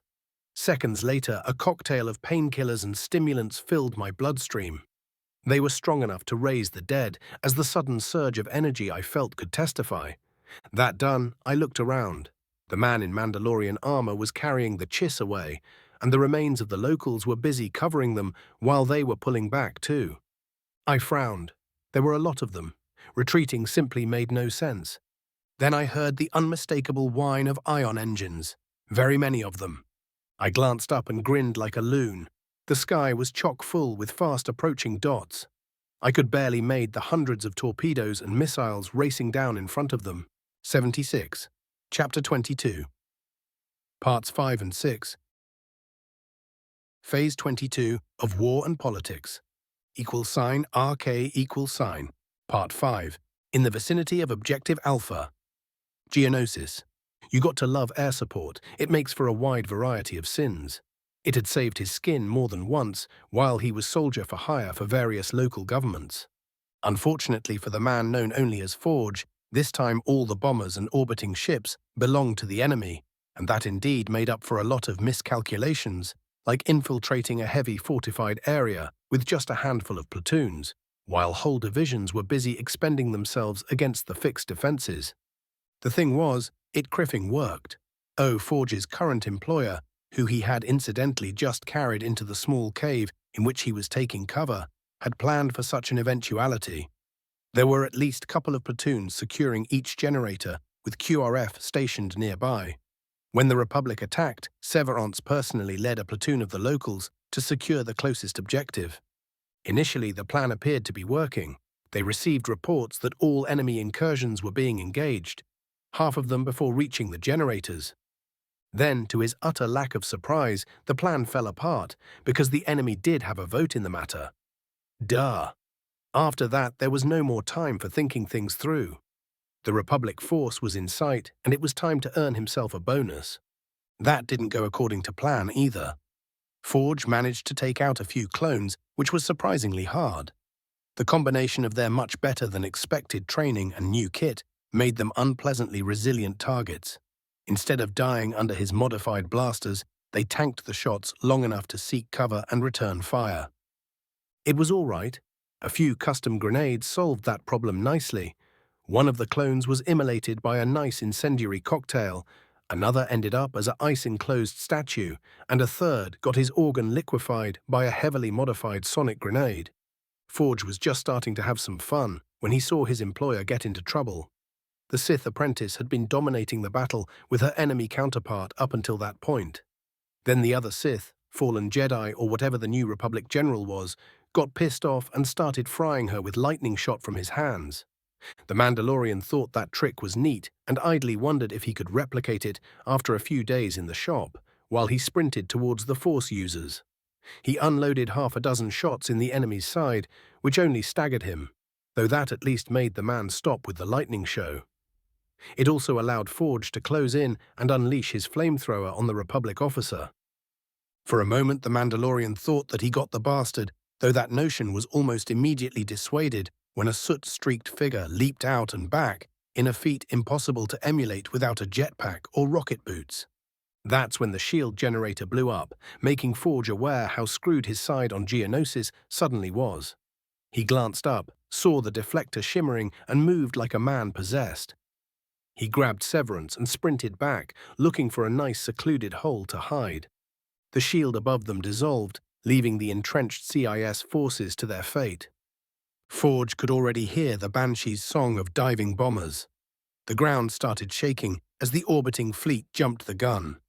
The Mandalorian saw the small entrance of a cave and dashed in before the world outside ended. What just a few minutes ago was a deadly series of interconnected trenches, bunkers and dug-in armor, all manned by tens of thousands of CIS troopers and droids, simply ceased to be under the relentless pounding of the Republic forces. A few minutes later, when the bombardment subdued, Severance was showing some signs of life after Forge hooked her up on as much stimulants as he dared. The woman groaned and her eyes fluttered open. What? What ran me over? That man who had been giving the Confederacy so much trouble lately. I was kicking his ass. Severance frowned in thought and pouted a moment later. From what I saw, you were, until he got pissed off.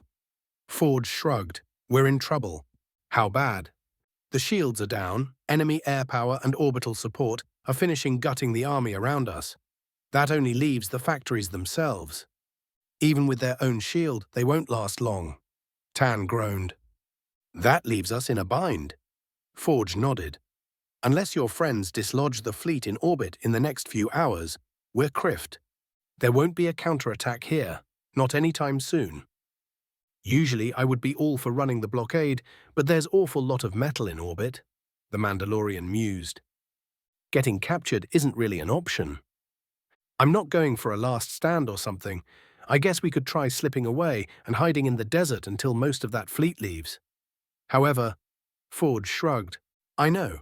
With the CIS presence done for, the locals would want our heads after that mess with the Queen. I've got an idea, Forge muttered. I'm all ears. He told her. Are you insane? Words fail me. Severance spluttered. It would make no difference in the end, though it might get us out of here. Besides, we did accomplish our mission. Criffet, call the rest of the crew and set things up. I just hope that my master won't be too displeased. I don't look forward to explaining this to him. Don't look at me, I'm just a hired gun. The Chiss woman snorted. $RK. 4 hours later, Republic FOB, former CIS staging area, Geonosis. The former SEP command center was little more than a cave, which still bore the fresh scars of battle. The enemy equipment had been torn down and sent back for the Intel Corps to look over, and our engineers had rigged our toys in its place. We even got a few stools, courtesy of our CIS friends, something that my back was rather grateful for. General, we've pulled back our mauled units. 2 fresh divisions will be ready to move on Alpha within the hour, Colonel Pell reported. The man looked flustered and far from happy. One of the divisions, which led the assault, was a Kamasi one, thanks to the very nice tanks they were equipped with. They had suffered heavy casualties during the diversion, though an order of magnitude less than our own armored formation that accompanied them. At least I had a proof that our allies' tanks were as good as suspected and hoped that they would soon enter mass production to replace our walkers in the dedicated armor role. Good. Send my compliments to the commander of 3rd Armored. His boys and girls did great. I will, General. Do we have word about the rest of the infiltration units? I turned to Shakti, who had arrived a couple of minutes ago. She looked a bit tired, though I could feel the satisfaction simply oozing from her. Kenobi, while battered, should be all right. Your apprentice is in one piece, as well as that crazy droid of yours. There's still fighting in Ahsoka's sector. No word on her or her men's status yet. All I can feel is that she's alive. Send additional units to that sector and keep a medevac ready. The assault on the transport hub. I turned my head towards Piet, who had been running various important errands lately. He did make a good aid. We've secured the upper levels, though so far no unit has reported a successful breach in the transport network below. Sir, we've been just contacted by a CIS officer, a Severance Tan. She wants to make a deal. That name does ring a bell, I muttered. The Chiss from whom my apprentice was cloned, and the woman who almost handed me my arse not too long ago. Patch her through, though bounce the connection. I don't want them pinpointing this location. $RK. Part 6, Republic FOB, former CIS staging area, Geonosis. I'll offer you a different deal. I spoke quietly. Shut down the shields, deactivate as many droids in this AO as you can, and I'll alloy you and your Mando buddy to leave Geonosis unmolested. 1 hour. If it's not done by then, we're taking down the factory complex the hard way, and we'll have a chat when we get you. I do have some questions for you. There was silence from the comm unit. "Consider it done." An unfamiliar male voice, one distorted by a helmet, spoke half a minute later. "Then we have a deal. I don't need to explain to you what would happen if you're fucking with me, do I?" I smiled and cut off the comm. "Continue preparing for the final assault. Even if the shield goes down, proceed with extreme caution and look for any nasty surprises they might have left for us." "Understood." "Are you going to let them go, sir?" Colonel Pell asked. Of course, not doing so would simply ensure that any reasonable enemy commander in a similar position would fight to inflict us as many casualties as possible before going down. If it works, we'll neutralize the criffing factories a bit cheaper than otherwise. At any rate, we won't be getting them intact. Make sure that the engineers go first if the whole complex isn't leveled when we reach it. I'll bet you whatever you want that the place will be rigged to blow. The main part of the campaign on Geonosis ended with a whimper instead of one last titanic clash. Tan held up to her word, and 40 minutes later the shield shut down, along with a third of the droids protecting our objective. Orbital and air strikes shattered the last enemy defensive lines, letting an armored thrust break through with no trouble to speak of. The locals on site offered fanatical but futile resistance and were crushed by tanks supported by 2 infantry battalions kitted with our new equipment. The fact that Shakti, Arya, and HK led the troopers sure helped mop them up faster. I was right about the charges too. The whole factory complex blew up before our leading elements could reach it. Well, that's done. Sit rep on our other offensive and what's happening with the transport hub? Sir, our forces are 10 kilometers from the industrial area and report heavy fighting. We have units 2 kilometers from the nearest shield generators, but they're bogged down. Start shifting our reserves to the active offensive. I interrupted Piet and addressed one of the comm officers in the CP. Wilco? Sir. Continue. There's heavy fighting above the hub, though our forces continue to gradually push the enemy back. They've requested heavy infantry support. Shift General T and Commander Astra's units to that operation. Anything else I need to know right now? Negative, sir. Good man, carry one. Com, I need secure line to Coruscant. GER HQ. Patch me to General Valentra. I ordered and relaxed in my chair. We Criffing did it. With a bit of luck, I was going to get out of this dust ball soon. There were only the small issues of compiling the never sufficiently criffed up AARs and dealing with the Skywalker fiasco. A few minutes later, the holoprojector showing my forces' disposition in the AO shimmered and changed into 3 figures. Criff. One was Valentra, all right. He was looking unusually chipper in his Class 1 uniform. Next to him was Palpatine, who was grinning at me, damn him, and Yoda, who in turn appeared to be less than cheerful. Chancellor, General Valentra, Master Yoda. I greeted them in turn. General Vale, good to see you again. I understand that you have a report to make. Our primary objective on Geonosis has been completed. The experimental droid factories are gone. Our forces are within 10 kilometers of the primary industrial zone on the planet and pushing hard. We're also attacking various transport hubs to disrupt troop and material movements.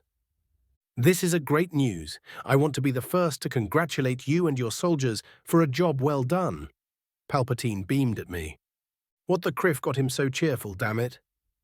Good job, Vale. It's good to see you still in one piece. Valentra smirked.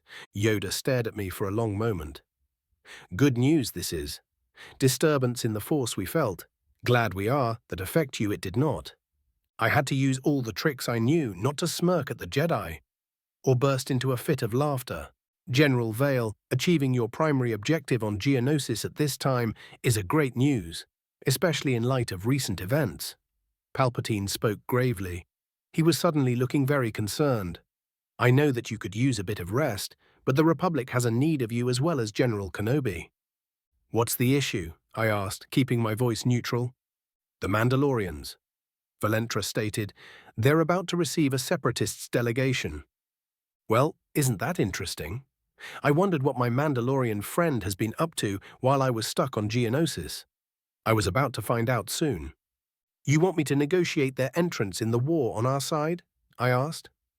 Neutral they must be, or allies. Yoda muttered. What Master Yoda said. Valentra nodded. Your reputation would help with any negotiations, and General Kenobi is friend of their current leader, Palpatine added. True enough. That would also keep me from kicking separatists' assess on the battlefield for the duration, something that Sidious probably wanted. However, it wasn't like I could refuse. Besides, I planned to go to Mandalore sooner than later. After all, I wanted them on my side. Once we've wrapped up the situation groundside and Kenobi is cleared to travel, we'll be ready to leave. Is our arrival at Mandalore cleared up? We've negotiated to send a delegation. Palpatine nodded. Call us when you're ready to depart. What happened to General Kenobi? I could almost believe that his concern was genuine. He was wounded while leading a strike team to neutralize a shield generator. I shrugged. He's expected to recover within the week. Good. Yoda sighed. Lost too many Jedi we have. I have to give that to Sidious. He didn't show any reaction at the comment, though I knew that he had to be cackling inside at the thought. Speaking about Jedi, I sighed. Skywalker. I spat the name, displaying much more anger than I felt at the idiot. Valentra winced and Yoda's ears drooped. Even Palpatine placed a regretful expression on his face. That's one ugly situation, my fellow general muttered. He's going on trial for that. I couldn't agree more, I snarled. When is the investigation starting? I've dispatched a team, and it should reach Geonosis in a couple of days. They will interview you, Kenobi, and whoever you'll take with you to Mandalore first. Good. I hope that the Jedi Order has no objections. I stared at the Grand Master. I was surprised that Palpatine hadn't broken out his favorite alternative to popcorn and cola as he watched the show. A trial must be held.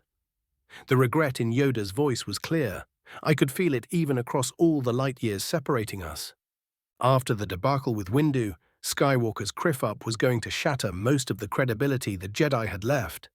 That wasn't something I couldn't have done better if I planned it, even if it messed up some of my other plans. With Padme still out and with no indications if she would recover, that left me lacking in the department of close political allies outside the military. Even if the Senate liked me for now, that only underlined how important it was going to be getting the Mandalorians on my side. One will be held, Valentra growled. The idiot destroyed a whole battle group worth of cruisers and got most of their crews killed. Peace, General. We've discussed the issue before. He will be tried. Palpatine played the peacekeeper. Once the situation has been properly investigated, of course. We can't afford a miscarriage of justice after all. Of course, Chancellor. Valentra nodded. I wondered what game Palpi was playing. If I was him, I would ensure that Skywalker gets broken by the trial, left without any support, before I swoop to the rescue. Not to mention that it would be a great opportunity to practically destroy what reputation the Order had left. Apparently, Anakin was chosen to destroy the Jedi Order one way or another. Talk about misunderstood prophecies. 77. Interlude, Various. Interlude, Palpatine, Chancellor's apartments. Location classified, Coruscant. Sheev Palpatine fell back into the reasonably comfortable couch in the living room of his temporarily home and sighed. He was in quite the precarious situation, and he wasn't entirely sure how he got there. The only thing he was sure about was that Vale had a lot to do with it. The Lord of the Sith had miscalculated, misjudged that man, believing him to be a bold fool, claiming a title that he couldn't have possibly earned. Oh, the man was dark all right. He could sense it clearly. That didn't make him a Sith, just a particularly resourceful dark Jedi at best. Or so Palpatine thought. There were small clues that he disregarded, that he refused to believe. Sidious sighed again. Sheer arrogance on his part, that was to blame. He could admit that much. After all, there simply couldn't be another Lord of the Sith. Not after he murdered Plagueis all those years ago. For 1,000 years, there were only 2 Sith, a master and an apprentice. That was something he never thought to doubt. Oh, they had a few dark Jedi as minions. From time to time, those servants were even allowed to think themselves Sith, when that was useful, of course. It was a convenient delusion, keeping them motivated until the time to dispose of them came. The truth remained unchanged. 2 Sith. After he went through the reports of the space battle above Geonosis, that wasn't something he would bet on. For someone with the intimate knowledge of the Force like Sidious, the reports were clear. Vale had used battle mediation on unprecedented scale. One only he might be able to match. Even if the man had been weakened in the aftermath, as one might expect, that spoke volumes about his raw power over the Force. That was a very far cry from the presence he had felt during their few meetings. The conclusion was simple, obvious. While Vale didn't cloak his presence in the Force, as Sidious always did, the man suppressed his power, appearing significantly weaker than he really was. It was a good way to be considered a lesser threat. Then there was the way he heralded himself as a Sith for all the Republic to hear. In hindsight, that was anything but the madness that it had appeared at first. Sidious had assumed, along with most Jedi, that Vale was simply grandstanding, lying to enhance his reputation. In this day and age, a Sith simply wouldn't herald his allegiance. It simply wasn't done. It was a criffing madness. The sheer audacity almost made Sidious smile. It wasn't something that he had ever considered doing. Vale being actually a Sith, well, that at least explained the man's success. What he was doing was similar to what Sidious himself might have gone for if he was in similar situation. After all, what Sith wouldn't take advantage of a convenient galactic war? That didn't change the fact that Vale was a tiresome troublemaker who was a big reason for Sidious's well-crafted plans burning around him. A deep frown marred Palpatine's face. Vale was dangerous, even if he could prove to be rather useful. Was he connected with the traitors within the Confederacy who ensured that he was losing control of the war? Were those two problems unrelated? Dooku was investigating, though his agents were cut off on Geonosis with whatever evidence they managed to recover before Vale attacked the planet. That was less than ideal considering that uprooting the conspiracy was proving unusually hard. For a Sith like his current apprentice, that shouldn't have been the case. There was something deeper at work here. For a moment, Sidious' eyes flashed yellow in fury. There were too many unknowns, too many things outside of his control, and worse of all, his mask, Sheev Palpatine, was being kept under close guard after the attack on the Senate. Even in his persona as a Chancellor, he couldn't dispense with the protection the GAR gave him. Not after the attack on Coruscant was altered and used to shatter a copious amount of groundwork. A lot of generals and admirals who were his friends and protégés were dead. The same was true about most of his high-ranking agents in the intelligence services. Now people were investigating, searching for separatist moles. The Jedi, too. Keeping his real identity a secret was proving hard. He no longer could afford to simply cloud the minds or remove memories from people who saw something they shouldn't. Not with the odd Jedi checking up his security on a daily basis after Vale suggested it. To protect the Chancellor from Sith influence, the criffing bastard had said. The worst thing was that Sidious couldn't simply remove the latest thorn in his side. The remaining senators loved the self-styled Sith. He had saved them after all and was turning the war around. Or at least stalemating it now that the separatists were going outside the script and actually trying to win. The same was true for the public. For now, at least. Palpatine was already working to subtly tarnish Vale's reputation. Once that was done, he would have more options in dealing with the man. Sidious smirked at his old idea to simply have Vale killed. Now that he knew him to be a Sith, that simply wasn't going to work.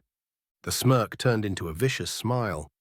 It was true that Sidious was bound by the trapping of the office he held as Palpatine. The same was true for Vale. The man was a general who had to follow any reasonable orders. He could be managed just like the Jedi. That's why Sidious maneuvered events to remove the man from the board for the time being by sending him to deal with the Mandalorians. It really didn't matter which side they joined. While Vale was busy dealing with them, Palpatine and Dooku would retake control over the Confederacy and start properly managing both sides of the war. After all, the ideal trap for Jedi worked as well for Sith. Usually keeping them busy away from the most important areas was enough. One question remained. Could Vale become a good apprentice, or was he simply a threat that must be removed when he was no longer particularly useful? At least recent events almost guaranteed that Anakin would fall under Sidious's influence sooner than planned. At any rate, Palpatine was going to have his hands full. It would be refreshing not to have Vale messing things up. =RK=. Interlude, The Hound. Objective Alpha 3. Arklog-Onya Cave Complex, 15 kilometers from Objective Alpha 1. Geonosis. Keep at it, men. We're almost there, the Jedi shouted.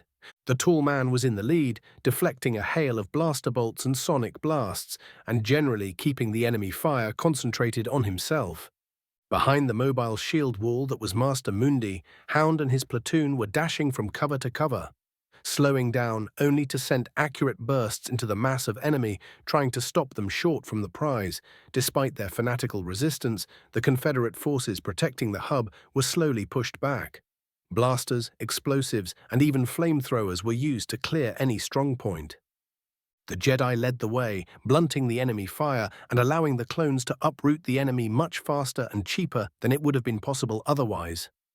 "Now!" Mundi shouted. A pair of clones carrying missile launchers sprinted behind him, aimed and let loose. Two unguided rockets screamed down the tunnel and slammed into the bunker at its end. The first missed the firing port, gorging a deep crater in the durasteel. The second flew true and blew up inside, painting the walls of the bunker with its defenders. "We're almost there. Press on," Mundi ordered as he charged. "Grenades around the corner." Hound sprinted after his commander and threw a frag, followed by a concussion grenade. Mundi didn't even slow down and simply waded through the pieces of shattered stone and shrapnel that flew around the corner. The sergeant followed suit and almost froze in his tracks. They were almost atop of their objective. There was a short corridor which widened into a vast chamber. In the far end he could see it lowering down in what appeared to be a huge tram station. There was a half-kilometer between the hub itself and the corridor. It was chock full with droids, locals, weapon emplacements, and a platoon of criffing tanks. They were all aiming at the crazy Jedi, who was charging them with nothing more than his lightsaber. Fortunately, Hound's training kicked in, not letting him freeze in place and die without doing a thing. The sergeant dashed until he was outside the corridor and jumped, landing in a prone position. To his utter astonishment, the Confeds haven't yet opened fire. In fact, the droids had frozen where they stood. The locals, on the other hand, were busy shooting for all they were worth, though it was too late. With a mighty leap, Mundi jumped over the first row of barricades and landed amid the enemy. Then the ceiling above the Confed position blew up, showering everyone with debris. Concussion grenades followed, and once they detonated, clones in medium and heavy armor started rappelling down. Hound grinned inside his helmet while he took pot shots at the stunned locals. While the timing might have been a bit better, the two-pronged attack crushed the enemy resistance between his platoon and the soldiers striking from above. It appeared that Adi Mundi wasn't as crazy as he appeared. Further, the Jedi had done all he could to keep Hound and his men intact, including ordering a liberal use of flamethrowers to clean up tunnels and bunkers. Perhaps there were a few decent Jedi after all. =RK Interlude, the Captain. 2nd Platoon, Delta Company, 91st Cavalry Battalion, 10 kilometers from Objective Beta. Geonosis. Even Veers had to admit that the Kamasi heavy tanks were a joy to drive and command. The 70 tons of armor and guns that were wrapped around him were a far cry from the Republic light tanks he was experienced with. First, the LC-55 was a treaded machine, no repulsors. While that reduced its speed and maneuverability, it allowed the monsters to pass unimpeded through shields. What the machine lost in agility was more than made up by slabs of capital ship-grade armor and powerful deflector shield. Further, the tank had various active and passive defensive systems, both AM and anti-infantry, not to mention an AA turret and quad AA missiles mounted on top the cupola. Further, the Lancer, as it was known, handled almost as good as its lighter brethren. Its only problem was the hefty price tag. You could buy 3.5 of the Walkers that were the GEU's mainstay armor troop carrier hybrid for every single Lancer. On the other hand, a single LC-55 was a match for at least quartet of those machines. Maximilian smiled when his tank passed through the shield bubble, keeping the enemy safe. A combination of enhanced smoke and ion strikes had rendered the Seps nearly blind and allowed 2 tank regiments to close into effective range reasonably unscratched. The integrated sensor and command systems gave him a perfect view of the surrounding area. All detected threats were highlighted on the HUD display of his helmet. prioritizing enemy tanks and heavy weapon emplacements. Veer's company already had their standing orders. That left him with commanding his tank and keeping track of the overall situation.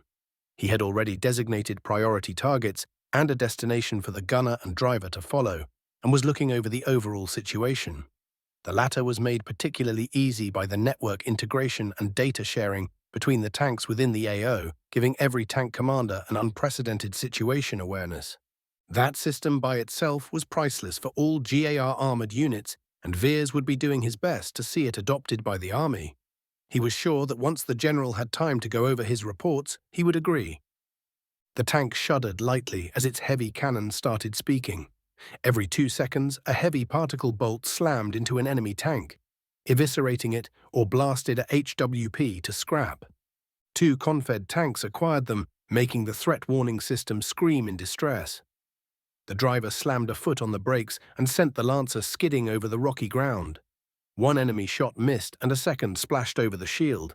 The turret turned to the right and the gunner put a shot through the closest enemy's sloped sides, killing it. Before the main gun could cycle, he sent one of the handful of AT missiles the Lancer carried into the side of the second enemy tank.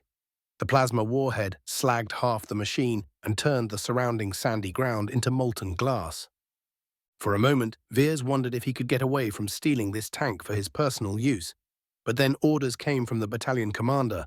The first enemy line of defense was breached and they were to strike the next. Maximilian's orders scowled down his HUD.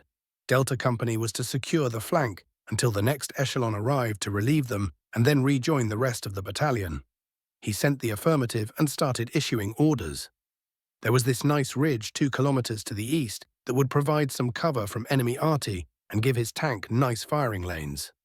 $RK =. Interlude: The Jedi Master. Objective Alpha 3, Arklog Onya Cave Complex.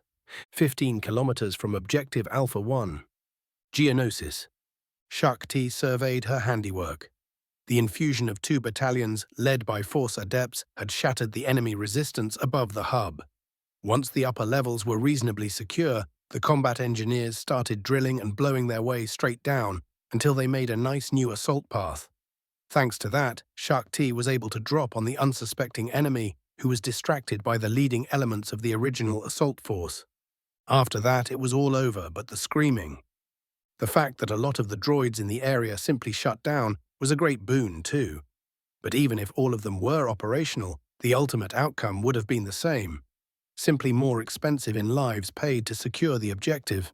Squads of clones were busy either trashing inactive droids, just in case, or rounding up the few locals who had the sense to surrender. Most had fought to the death in a fanatical attempt to prevent the capture of the hub. She understood their reasoning. With this transportation center captured, the locals would be doomed. They had to reinforce all places that could be reached through it and reroute any shipment that would have usually passed through this place. The conservative estimates were that the enemy logistics in this hemisphere of Geonosis were now crippled. The Togruta simply watched what was going on, deep in her own thoughts. Sometime during the final assault of the hub, she had received new orders from the Council, which were transmitted to her once the place was more or less secure. She was to return to Camino and continue her old work of training the clones. There was no explanation, nothing vague. She was to take the first available transport to Republic space and made her way to Camino ASAP. Shakti clutched her hands into fists. The Council knew that something had happened over here. The Jedi Master didn't believe that they suspected about her indiscretion with Delkatar, but she assumed that they didn't want to take any chances. If the orders were from someone else, she could have protested. T wasn't ready to go against Yoda, who apparently was backed by most of the Council, bare those who were on Geonosis and few others currently out of contact. She served the Jedi and the Republic. That was her duty, so being sent back to continue her original mission should have been something ordinary. Instead, the orders made her furious. Shakti needed to know where she and Vale stood. She needed his assistance to keep her head straight until she learned how to properly handle her emotions, now that she no longer suppressed them. The Jedi Master simply wasn't ready to go back to business as usual. More importantly, she didn't want to. $RK =. Interlude: A Mandalorian and Her Demons. Brox's Bar. Mandalore. Bo-Katan was sitting within a secluded corner of one of the more respectable bars in the capital of her people. She was leaning over her helmet and nursing her second bottle of Corellian brandy. Huh. It might be the third. Nah. The first one was Ailey. She was pretty sure about that. It was quite good too. She was confused, torn. She had reviewed all actions of the Death Watch she knew about. Some she found during her search for information too. There were a lot that didn't conform to her views of what a proud Mandalorian warrior should be doing. Petty crime, drug deals, extortion, casual piracy. It was supposed to be for the betterment of the Mandalorian people, right? Bo-Katan had trouble seeing how a lot of what her organization was doing would benefit the average Mandalorian. On the other hand, the members of the Death Watch were the biggest concentration of warriors that her people had left. Too many were chasing other, more peaceful professions. On the face of it, that wasn't a problem. If they kept up with their training, which was no longer the case for most Mandalorians. Her people were slowly becoming decadent, weak. Only the Death Watch had the fire, the sheer determination and raw strength needed to effect a positive change. At least that was what she used to believe until her mission to Ryloth. There she met Vale, a man who proved to her that even if the Republic was a corrupt relic from a bygone age, it still had powerful people trying to change it. Even if, in the irony of ironies, he was a Sith. That at least wasn't something she could doubt. Even if most of the galaxy had chosen to forget, the Mandalorians in general, and the Death Watch in particular, hadn't. They remembered. They taught their people about the past, about the Sith among others. Bo-Katan knew the real thing when he bested her in combat. That made her feel alive. He was a challenge to be conquered, something she was going to enjoy doing when they met again. Thinking about the Sith didn't help her with her issues. It merely made them worse. A Confederation delegation was to arrive tomorrow. Bo-Katan knew that her sister would never accept being on their side. Bo knew the girl well enough. She would continue to maintain the neutrality that had been a staple for their people in the last few decades. Bo-Katan could feel it. That wasn't going to be possible for much longer. The war was escalating, spreading. While the Confed atrocities did throw a lot of systems into the hands of the Republic, there were people who actually approved. Like the Hutt cartels, like the Exchange and Black Sun. There were small empires on the fringes of known space who had reason to despise the Republic. Various warlike species who saw the Confederacy stunts as show of strength to be admired. Then there was the Death Watch, who wanted to take a part in the war. They were dreaming for the good old days when they conquered the galaxy as allies of the Sith Empire. It had been a glorious age, until the Empire fell to inner fighting and the Republic started recovering her territories. At least that's what all the chronicles said. This time, there were Sith on both sides of the war, and the Republic was no longer losing the war. Bo-Katan had seen the reports. After the crushing victory in space above Geonosis, a victory that would be showering Vale with glory for a long time to come. The war was officially stalemated. That was the conclusion of all analysts, both within the Death Watch and the Mandalorian government. Choosing a side was no longer simple as backing the clear winner. Bo-Katan drained her glass and poured another. Despite all the alcohol in her veins, her hands were still steady. Her mind wasn't totally clouded yet either.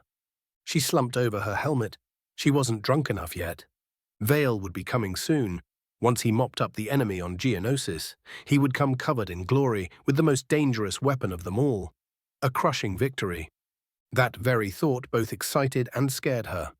Bo-Katan downed her glass and stared at the half-empty bottle. Her comrades were unlikely to back someone who worked with the Jedi. They remembered the Mandalorian Wars and everything that came after them. For the thousands of years, the Jedi and the Republic were the enemy. Many would jump at the chance to fight the old adversaries once again. Others would be drawn to Vale. She didn't know what to do. She didn't know who she would back when the time finally ran out. The one thing Bo-Katan was sure about was that a storm was coming, and it was going to tear Mandalore apart. She sighed and grabbed the bottle. Barring a miracle, another civil war was in the future of her people. 78. Chapter 23. Parts 1 and 2. Phase 23. Politics Mando Style. =RK=. Part 1. Republic Medical Station. Sierra 51, location classified. You want to talk here and now? Obi-Wan groaned. The Jedi shuddered in the cool air. The thin robe he wore after leaving the nearby fresher apparently wasn't good enough for the cool atmosphere in the station. It's reasonably secure. I shrugged and waved at the rolls of Bacta tanks around us. Most of them were empty.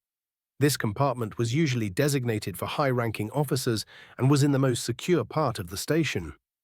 It's not like the patients here are particularly talkative, as you very well know. Kenobi gave me a flat look and continued toweling his hair and beard. What exactly happened before I awoke as canned food? The Jedi grumbled. You got shot or blown up. Perhaps both. I didn't pay much attention after the docs told me that you'll be up and running shortly. We've got another mission. What happened on Geonosis? We got the job done with acceptable casualties. Your apprentice is still recovering in a Bacta tank and has a trial waiting for him when he recovers. Oh yeah, once we talk with a bunch of spooks, we're leaving for Mandalore. Start explaining. Obi-Wan sounded less than pleased. He was actually pretty grumpy, or so the Force told me. Anakin's stunts finally caught up to him, and it's time to pay the price. While the military police investigates his latest stunt, he's grounded. I might be able to arrange a home arrest for him, somewhere with his wife if she recovers. Padme might be able to keep him out of any further trouble until the trial, and he isn't dodging the bullet this time. I pointed at a small cargo crate that was next to the Bacta tank Kenobi vacated a few minutes ago. Your lightsaber and spare robes are in there. Thanks, the Jedi muttered. How's Senator Amidala? Padme's still unconscious, though there's some progress in purging her system of the poison. Unless there are complications, she might awake sometime in the next couple of weeks. As for her mental condition, I trailed off. That was 50-50 at best. I see. I hope she recovers. What are we supposed to do on Mandalore? Kenobi asked. He let the damp towel fall to the deck, opened the cargo crate, and started pulling the pieces of his robes. Convince the Mandalorians to side with us in the war. The CIS already sent a delegation there, and they will arrive a couple of days ahead of us. There's no way the new Mandalorians would side with the Confederacy, Obi-Wan exclaimed. Your girlfriend might be against it, but she's not their absolute ruler. Kenobi spluttered a denial, however I ignored him and continued speaking. I've heard rumors that the Dead Watch will try seizing up power if the Mandalorian leadership decides to remain neutral or sides with us. Do I need to remind you that Kryze and her supporters don't have monopoly of military power on Mandalore? Unless you've been a busy boy and helped that delectable Duchess? I smirked. We're just friends, that's all, Kenobi groaned. With benefits? I smiled at the man. Jedi, they were so easy to rile up. Vale, enough. How do you know about her anyway? I read all my intelligence briefings, then request more and expanded ones. Why wouldn't I be keeping an eye on the neutral policies which might join either side? How am I supposed to make realistic contingency plans otherwise? I asked in confusion. That should have been obvious. Obi-Wan gave me a long-suffered look and shook his head. What did you want to talk about anyway? Ahsoka, I said, and pointed at one of the few occupied Bacta tanks in the room. Kenobi looked up and frowned.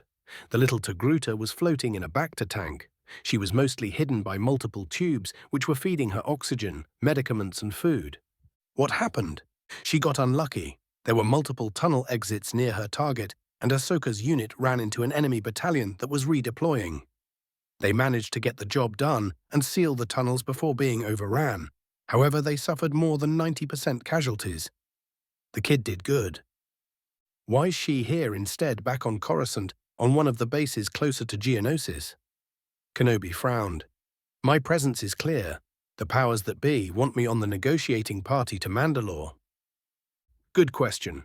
What do you think would happen to her if your precious council gets their hands on her, HM? Master Yoda has been cleaning up house and getting our affairs in order after the last fiasco. Obi-Wan didn't bite.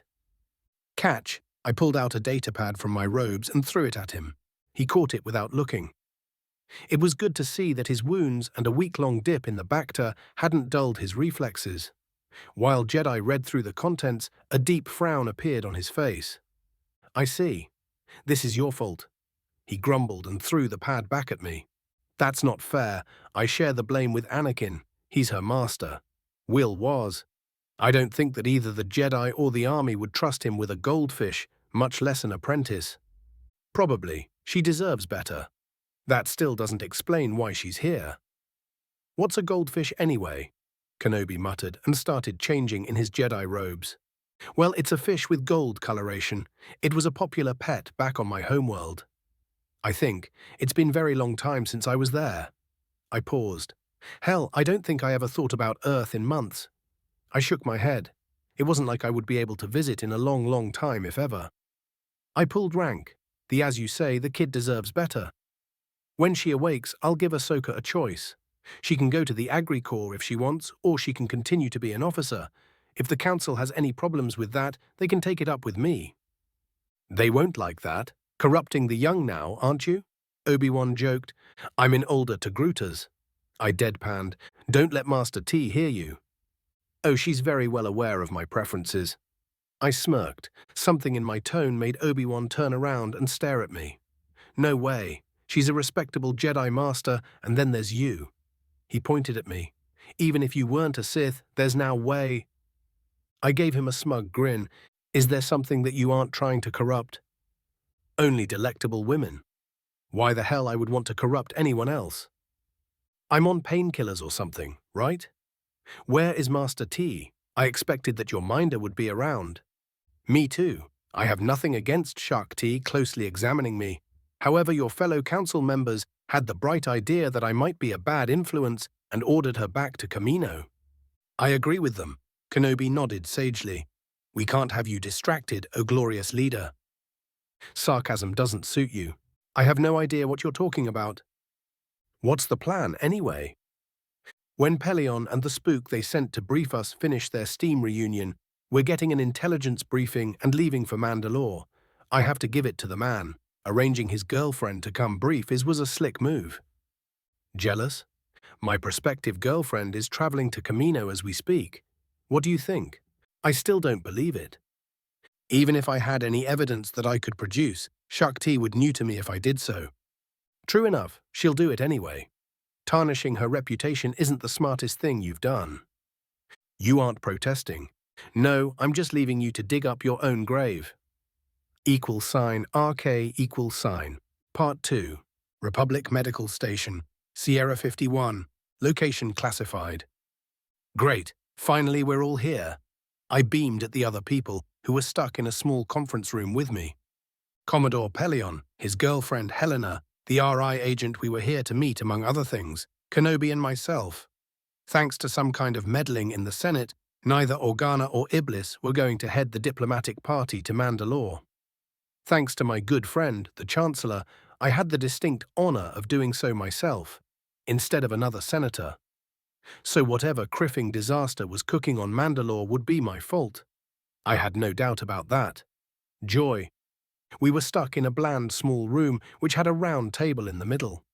There were 12 chairs set up around it, a built-in hollow projector, and that was it. At least the place was nicely lit up. If you two are done for the moment, I raised an eyebrow at Pelion, who for once was looking rather disheveled. Agent Davis could start briefing us. You're about to get criffed in a way you won't enjoy. Helena deadpanned. Yes, apparently that's the plan. The lack of any diplomatic personnel arriving with you and the missive I got from the Chancellor's office just before we docked were enough of a clue. You didn't mention any of that. Obi-Wan shot me an accusing look. I'm mentioning it now. I shrugged. I'll be the Republic negotiator for our visit, with you acting as my aide. No senators or diplomatic staff besides whoever will be able to poach from the embassy. At least the ambassador might be of some help. No diplomatic staff. We're being set up to fail. Kenobi looked less than pleased as he stated the obvious. Well, there are some senators who actually studied history. Davis rolled her eyes. They apparently aren't too thrilled with getting the Mandalorians rearmed or on our side. They fear a betrayal. After all, historically they have been enemies of the Republic. They were my people allies too. That's another point against them. The intelligence agent glared at me. I wasn't sure if it was because I was a Sith or because I cut her reunion with Pelion short. Probably a bit of both. It's also something I might be able to work with. I smiled. The idea's for the Mandalorians to make an alliance with the Republic, not with you, Obi-Wan added in a dry voice. Why not both? I grinned. What did you do? The Jedi Master narrowed his eyes at me. Nothing, yet. I spoke with as much innocence as I could. No one was buying it. This is going to be a disaster, Obi-Wan groaned. That remains to be seen. You have a briefing for us, Agent Davis. Let's get it done so you two lovebirds could return to cuddling, or whatever adult things you were doing. Just don't speak about it in front of the Jedi, or you'll shock the poor sod. I'm not a virgin, you know, Kenobi deadpanned. That's a shocking discovery. Do the rest of the Jedi know, or did you just handle me a lot of blackmail material? You're supposed to be a general. Act like it. Obi-Wan groaned. Sure enough, start briefing us. I waved at the RI woman. Helena sighed, gave a sharp nod and put her professional face on. The tensions between the new Mandalorians, who are currently ruling on Mandalore, and their main opposition, the Death Watch, are about to explode. Even without the CIS delegation arriving and pressuring the legitimate government, Mandalore is on the brink of a civil war. Unless the situation is handled very carefully, we might be the spark that's needed for the sector to go up in flames. That's not necessarily a bad thing. The only thing that really matters is that the Mandalorians remain neutral, join us, or are crippled to the point that they are no longer a threat. 3 pairs of eyes stared at me. 2 of them then nodded, while Obi-Wan glared daggers at me. Those are the acceptable outcomes of our visit, yes. Helena nodded and earned herself a dirty look from Kenobi. What do we know about the CIS delegation, their agents in place and game plan? Pelion asked. Admiral Duar Ningo will be negotiating for the Separatists. Well, he's one of the few who might pull it off. I must aloud. The bastard came close to making it a Pyrrhic victory above Geonosis. The Mandalorian clan leaders are likely to respect him. That's our reading as well. Besides the above-board negotiation, we know that the CIS has been heavily investing in the Death Watch. That's the main reason we believe that a favorable outcome is unlikely. They aren't particularly big fans of the Republic, Helena added. I have a contact who might be useful. That's good. We lost contact with our last agent in the Death Watch a week ago. They're the greatest threat for our interests on Mandalore. Duchess Kryze is a friend of the Republic. However, the new Mandalorian movement she's a part of doesn't have the political clout to forge an alliance with us without support from the opposition. Not to mention that she's against any Mandalorian military adventures, I added. That was a public knowledge, and the main reason her sister was royally pissed off at her. Let's be frank, no matter the public face the new Mandalorians have been putting ever since their raise to power, the Mandalorians remain a warrior cultures. The Duchess's policies haven't exactly won the hearts of the majority of the population, merely of the largest cohesive bloc, and the Death Watch a close second. You're certainly well informed. Helena nodded. That's essentially correct. I shrugged. I did my homework. After all, Mandalore had been on my to-do list for months. What do you plan? Obi-Wan asked. Forge an alliance with your girlfriend, or play kingmaker? I shrugged. I've changed a government or two back in the good old days. It was time to see which way Bo-Katan was going to jump. 79, Chapter 23, Parts 3 and 4. Phase 23, Politics Mando Style. =RK=, Part 3, Senate Chambers, Senate Building, Coruscant. My friends, it's good to see you all here once again. Palpatine smiled from atop of the Chancellor's personal platform. His eyes swept through the rebuilt Senate chamber and lowered as they passed over booths filled up by fresh blood. The attack on the Senate had hit his power base particularly hard. However, it had culled the 1,500 neutral systems alliance put in place by Amidala and her closest supporters. With his homeworld senator out of the way for the time being, Palpatine found it much easier to push forward his agenda. The fact that the surviving senators were scared helped a lot too. He had to admit that. Who knew that the attacks that scattered his plan to the winds would prove actually useful in many aspects? Palpatine schooled his expression into a grim mask. With everything that has happened, it's hard to believe that the war has gone for a year. We, the Republic and her people, had been dealt many low blows since the Separatists unveiled their true colors. Those of merciless terrorists. Sidious paused for a moment. His expression shifted into one of a grim determination, and he started radiating confidence. They thought that attacking Coruscant, the heart of the Republic itself with biological weapons, would break us. That striking this very building and murdering scores of senators whose only crime was to doing their duty for the betterment of us all would terrify us into surrender. My friends, they were mistaken. Palpatine raised his voice to a shout in order to be heard over the applause from the attending senators. There are many questions that need answering. How did we get here? What are we going to do now? How are we going to win this war? I'm here to answer them all. Sidious made a placating gesture and smiled. Feeling the near adulation of the people present in the chambers, was close to intoxicating. Almost as good as feeling fear and misery. In the wake of the latest enemy attacks, there were those who called for surrender. Those who believed that we were losing the war. Palpatine paused for a dramatic effect.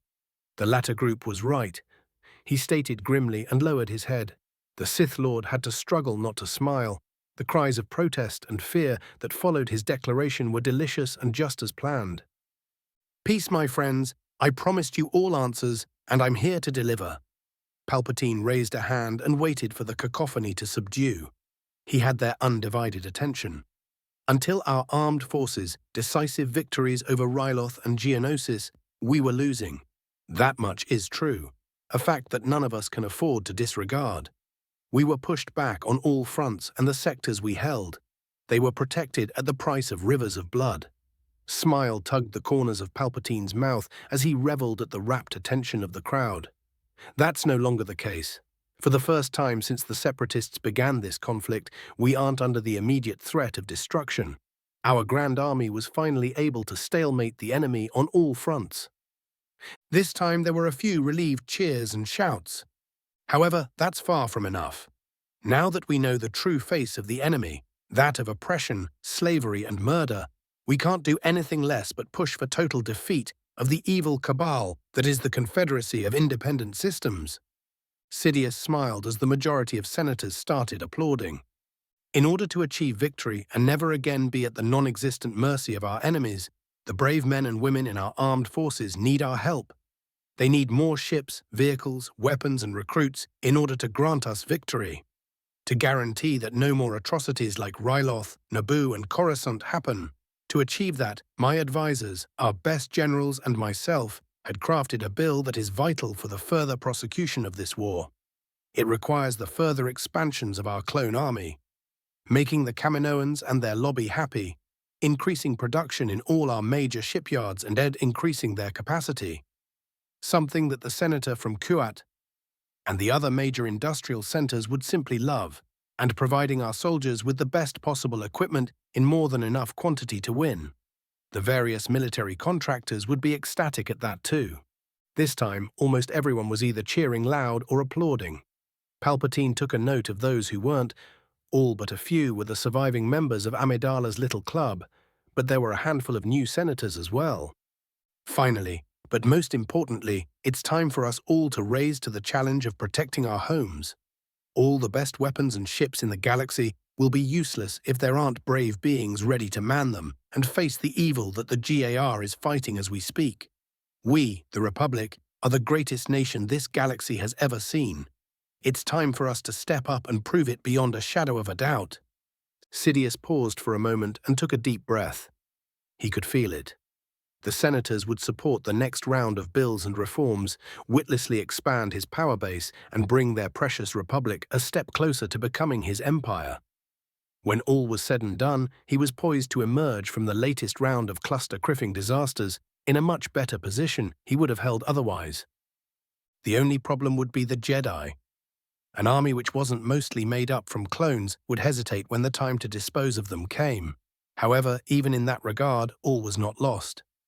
The Jedi, their council in particular, were doing a great job of destroying their public support and credibility. Sidious was going to help them along once the Skywalker trial started. =RK Part 4 CIC Republic Cruiser Chimera 5 light seconds from Mandalore. We reverted to real space with barely a shudder. Moments later, the rest of the battle group materialized around us and maneuvered to create an armored glove around the flagship. A few seconds later, the tactical plot refreshed and displayed the surrounding space. There were a lot of ships, CIS ships. Separatists' fleet elements detected, designating Hostile 1, the tactical officer announced aloud. A cluster of dots between Mandalore and its moon Concordia shifted from the grey of unknown to the deep red reserved for hostiles. Other dots were changing color too, some in clusters, other by themselves. There were 3 cruiser battle groups in blue, the Mandalorian Defense Fleet units we could detect. "Sir, one of those flotillas shows Deathwatch IFF," the sensor officer declared. "Designate them as potential hostiles. Give me better resolution on those CIS ships." One of the blue groups, that above Concordia, shifted into amber. 1 battleship, 1 command frigate, 12 standard munificence. Tactical announced. "That's 31 potentially friendly Mando cruisers, 9 hostile and the Separatists." Pelion stated. "That we can detect anyway. Unless all of our hosts turn on us or the CIS drops another fleet, we should be all right." "You have a trick or two up your sleeve, right?" The Commodore looked at me. "Of course. I'm not seeing any battle stations. Only a ring of defense satellites. The Mandalorians never rebuild them after their civil war. Sloppy, unless they lacked the resources," I thought aloud. "Pacifists, at least they tried very hard to appear as such." Helena shrugged. "That wasn't a trick," Obi-Wan snapped. "No need to defend your girlfriend yet. Commodore, hail our hosts. No matter what they demand, don't let them box in our ships while we're planetside." "Not happening, sir. There are a lot of the bastards, but nothing that would relish facing 5 of our cruisers." "Good, we aren't here to play games." $RK Sundari, Mandalore. The capital wasn't anything like I remember. In fact, the whole desert in which the biome city was situated was a forest the last time I was here. At least it was more or less in the same place, though the semi-sphere of grey metal encompassing the metropolis was a far cry from the sprawling skyscrapers and suburbs I remembered. Apparently the Mandalorians had managed to trash the place while I was in a timeout. When the assault shuttle that brought us down landed, we were met by a pair of honor guards in blue ceremonial armors. They were armed with force pikes and nothing else. I hoped for their sakes that their garb was made of beskin. Our greeting committee didn't bode well for the negotiations.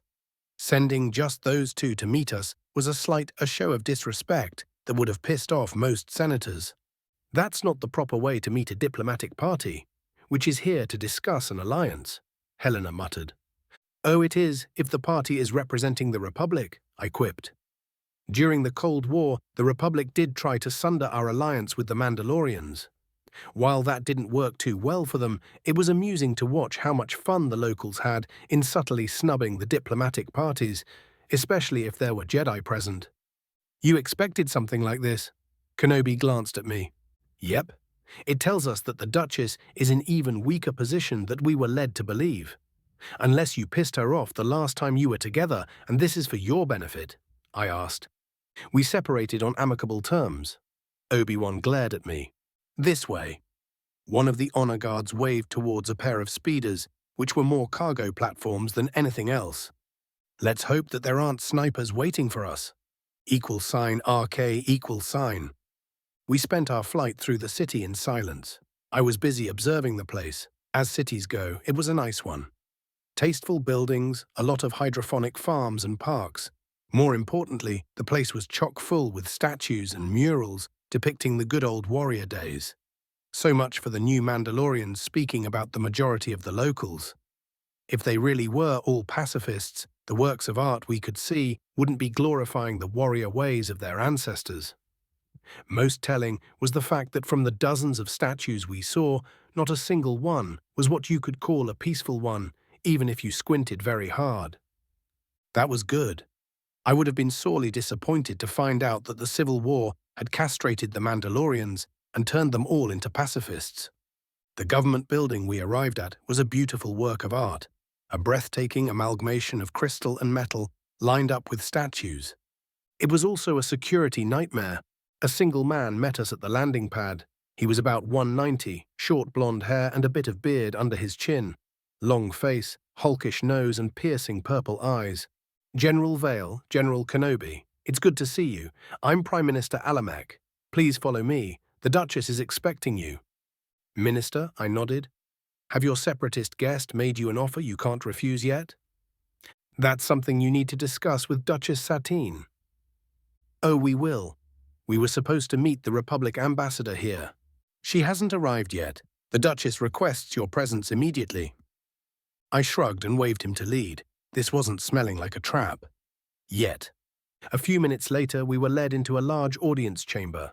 The Duchess was waiting for us on an ornamental throne at the far end. The only other person present was an unassuming man in dark purple robes. I raised an eyebrow at her. Satine Kryze looked nothing like her sister. She wore a deep blue and green dress. An ornamental headdress covered most of her head and forehead. Her blonde hair was bound by 6 strange things on each side of her head. She looked rather down too, at least until she saw Obi-Wan. That apparently perked her up and she stood up to greet us. I looked around, no sight of guards, just the Duchess, her Prime Minister, and a man I assumed to be an advisor. This was going to be an interesting meeting. 80. Chapter 23, Parts 5 and 6. Phase 23, Politics Mando Style. =RK Part 5, Audience Chamber, Sundari Royal Palace, Sundari, Mandalore. For a few moments I actually considered being unusually diplomatic, but the eye decided to cut to the chase.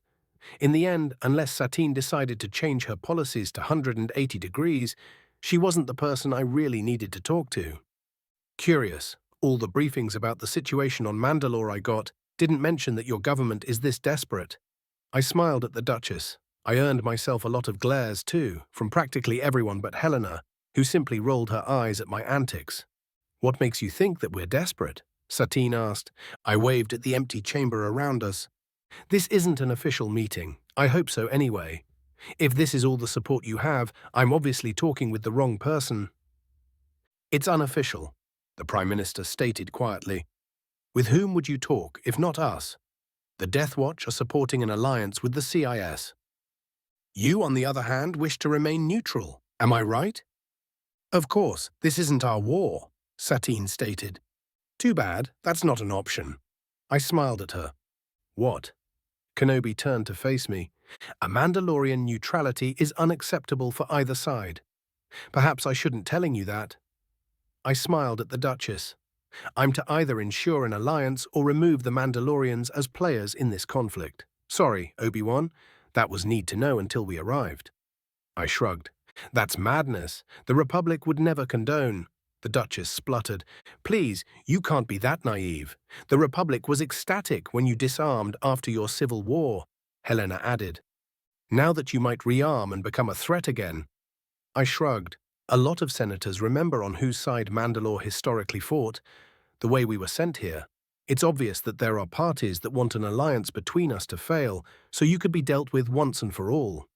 Now let's not waste each other's time, Duchess. Let's talk real politique. Excuse us for a moment. Kenobi smiled at Satine, grabbed my hand and pulled me away. Vale, he hissed. What's your major malfunction? The Jedi glared at me. Did I fail to mention my precise instructions? It had something to do with who your girlfriend is, divided loyalties and all that. I nodded at the Duchess, who was busy whispering with her advisors.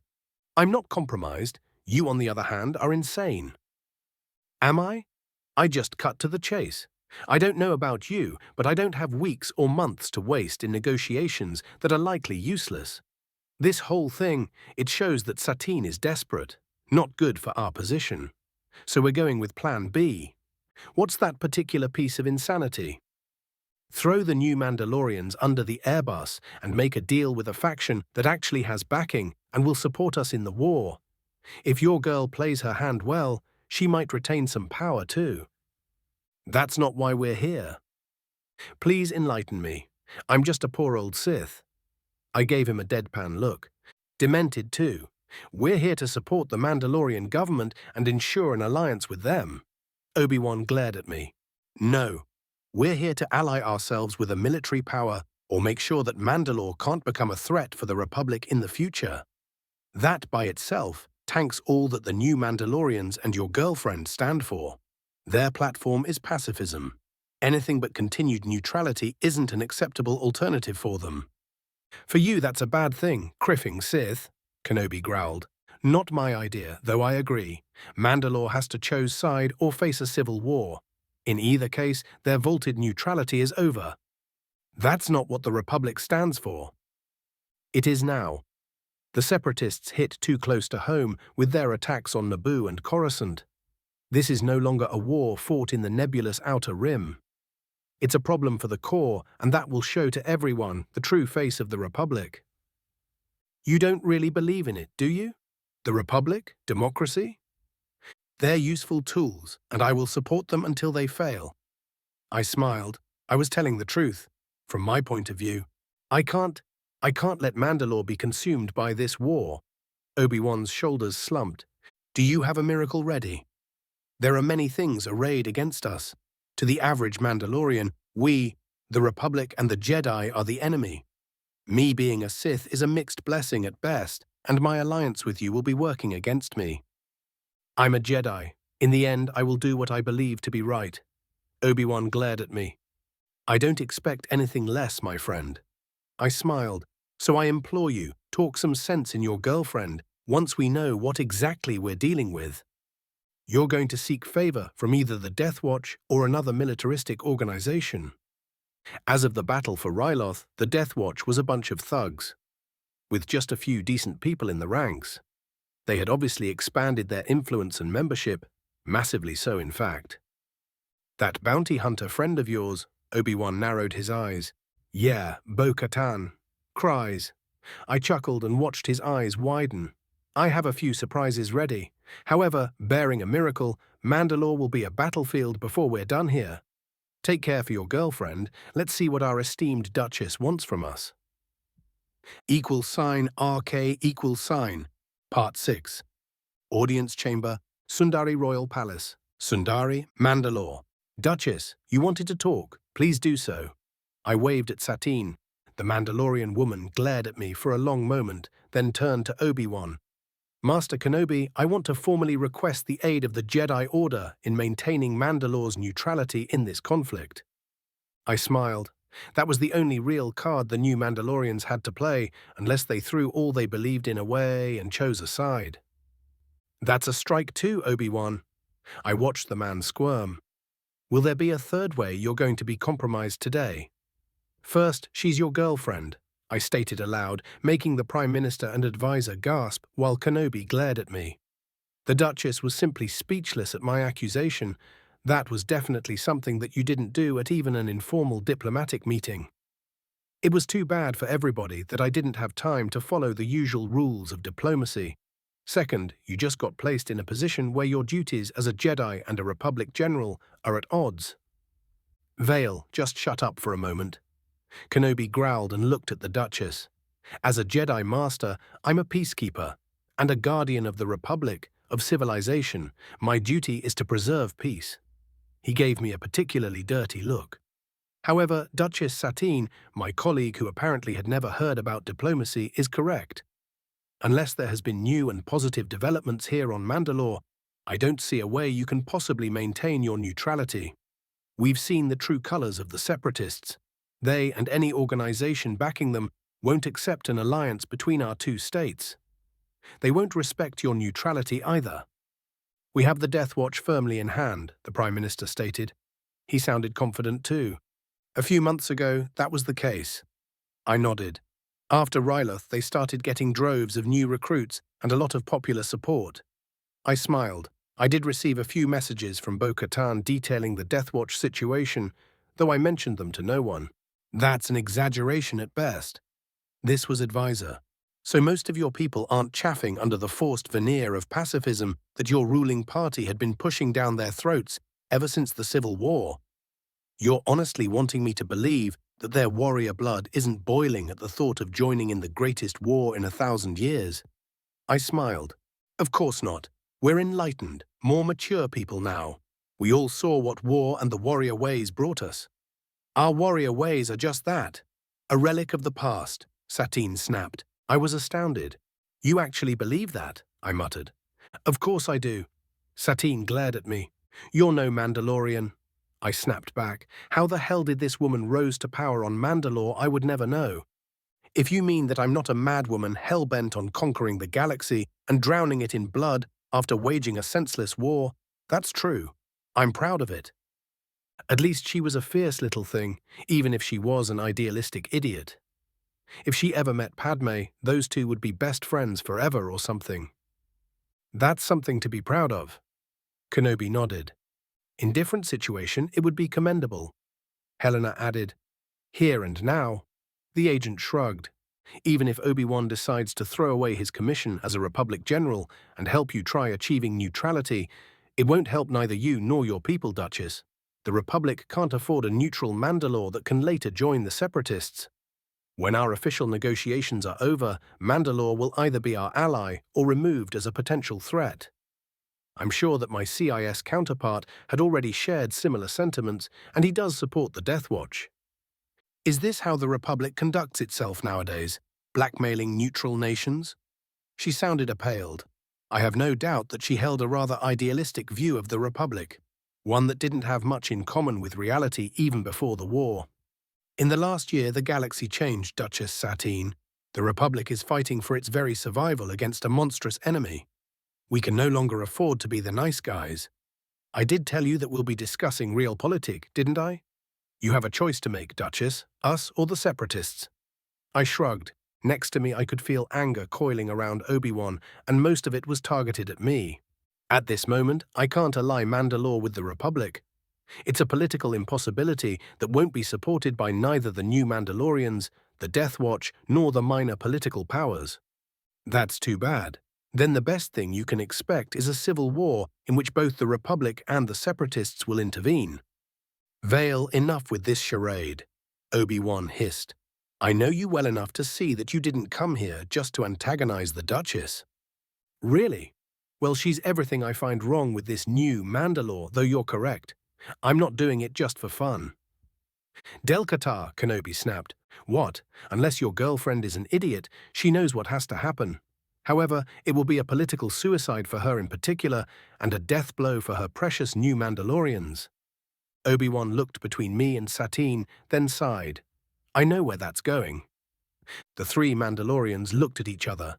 The advisor gave Satine a subtle nod, and the Prime Minister simply stared at her. We've already discussed it, Alamek stated. The warriors. Satine spat the word, would never accept overtures from me. Most of them are too busy gathering behind the Death Watch. With that attitude? Of course not. Then you know what your people need.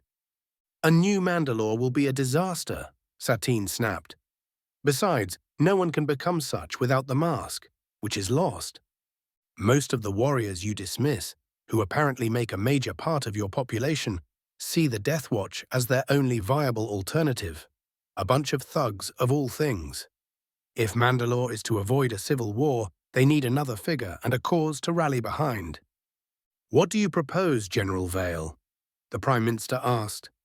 They won't support the Duchess, nor a Republic general. No, there has been too much bad blood.